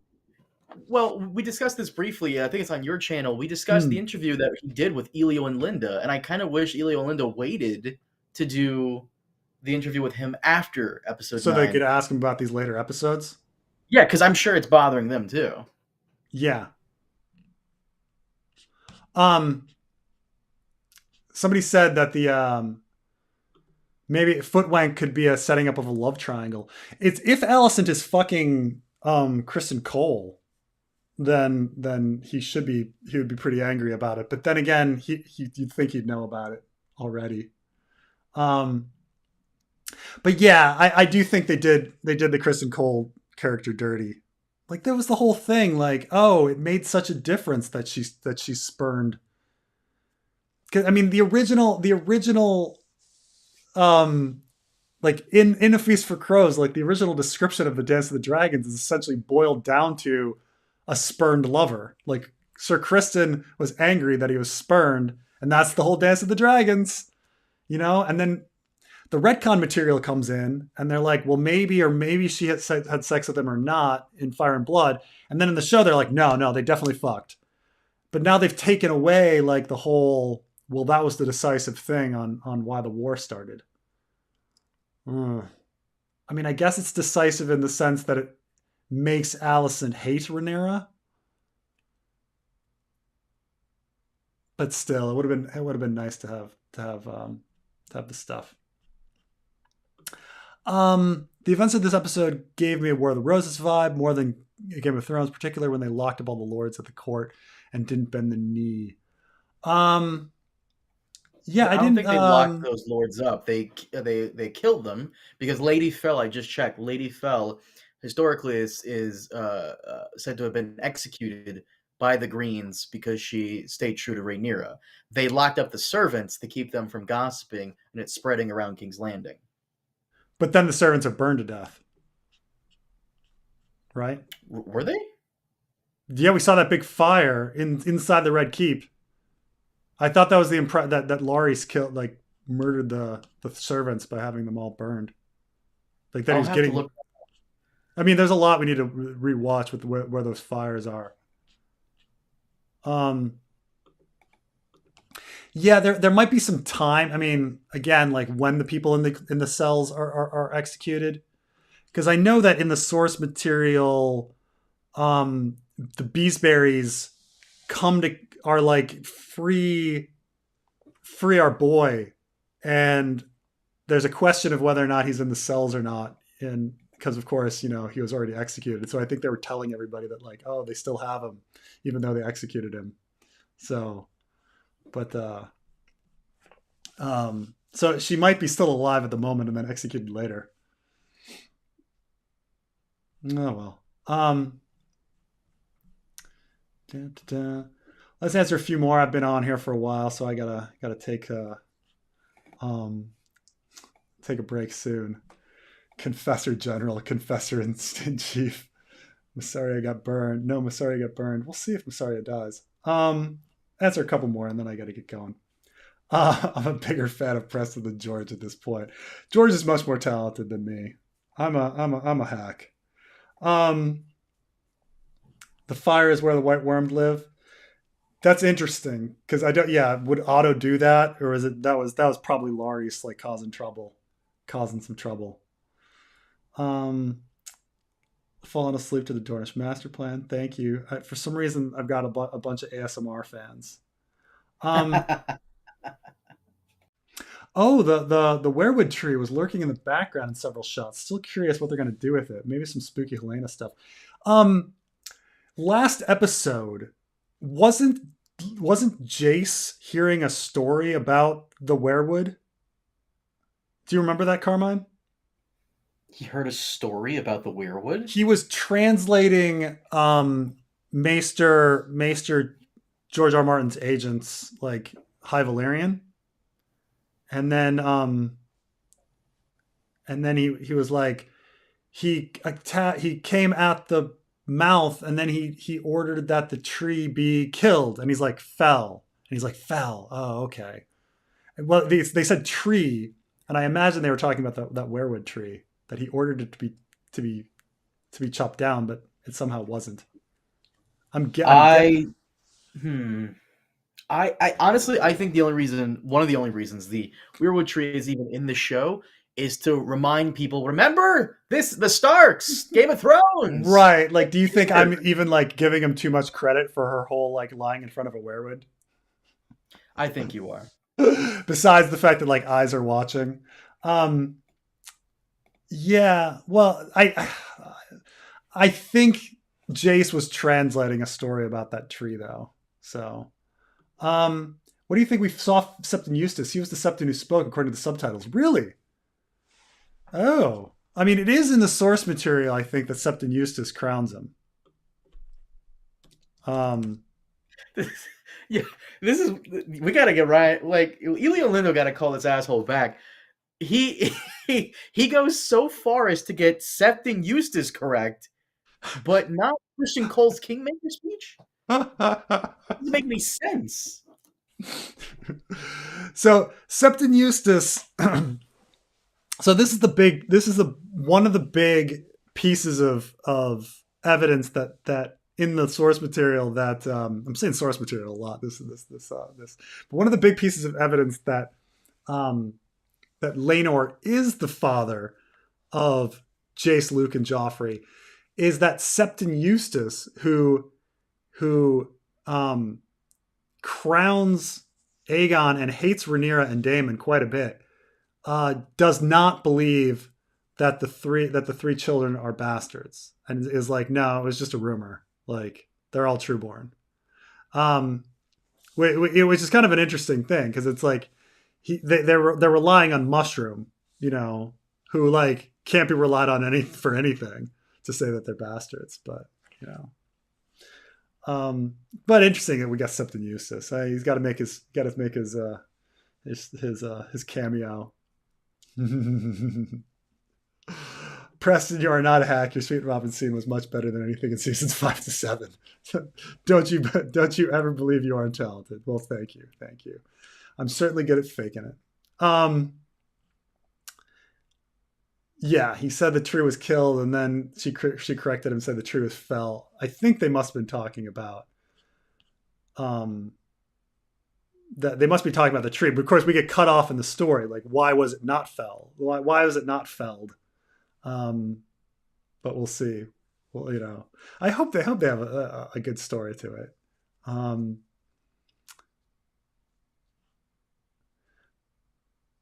Oh, someone's stabbing the tree with a prophecy dagger. Maybe it'll kill the tree. um, this is necessary to set up the Green Civil War. I'd have a bit of a civil war. I'd say the blacks have more, but certainly, like if your things go wrong on the green side too, um, and then yeah. Also, does Kristen Cole have a surrogately father affection towards Eamon since their conversation? I think so. I think that like that was fairly established in the sense that like he had such a grin and smile on his face when Eamon one upped him um, last episode, and here like um, him taking him around and like for example like Kristen Cole like when they went to the brothel and Kristen Cole like said all women are made in the image of the mother. Like he was quite open about his past um, youthful oat sowing. I could only see him like holding back because he sees himself as a father figure and needs to be a good example to Aemond. So I definitely get that sense that Kristen Cole is acting as Aemon's father, which would be really cool if, in the reverse situation that he's actually truly Jace's father and that he didn't want Jace on the throne and called him a bastard and stuff like this. And that was his real thing. Later on, of course, Aemond does rule. And maybe we're going to get some of those scenes when Aemond, is given motivation, like you are now like the one that's going to be controlling everything because Aemond does essentially like become the leader. So we'll see how it goes. And we'll see what they do. Carmine, thank you for joining me. Oh, real quick, I wanted to thank the audience for the love and support you guys showed Phil during the our House of the Dragon episode 8 podcast. I know Preston took a brief break, little hiatus to spend some time with his family. It took I was 3 days. I took 3 days. um, no, I was a little anxious about people finding it very weird and getting like very upset and angry that what's this? No Preston on a video on a Preston channel? Like what's going on here? Like I thought people were gonna get really upset at that, but no. I think that's one of your most liked videos, Hmm. dislike video. No, thank you guys. It really warms my heart to have read all the comments, being very nice to Phil because I love Phil. I've known him for years. I think he's one of the nicest human beings I've ever met in my life. And yeah, I greatly appreciate the love and support you guys showed him in the comments. Thank you. Yeah, we like Carmine and I joke that like there is no justice in YouTube when we're like oh man like Phil is really talented and has a like great channel and he should like be bigger than he is. But but there's no justice in YouTube. He's one of the most entertaining people ever. Like he always makes every live stream like super fun. I've been on live streams with him before. Always makes it super fun. He Mhm. has like the board and all that. So Oh yeah, like I said, he's super positive. He's a much more positive person than I am. me too actually. But no, like I said, guys, thank you very much. It really warmed my heart to see that. Thank you. All right, but thank you all for joining me. This was really fun. I'm sorry for taking a break last week. I know a lot of people love the stream, but you know I had to go on a little vacation. Okay, so I'll see you guys next time, and thanks for being here. Later, guys.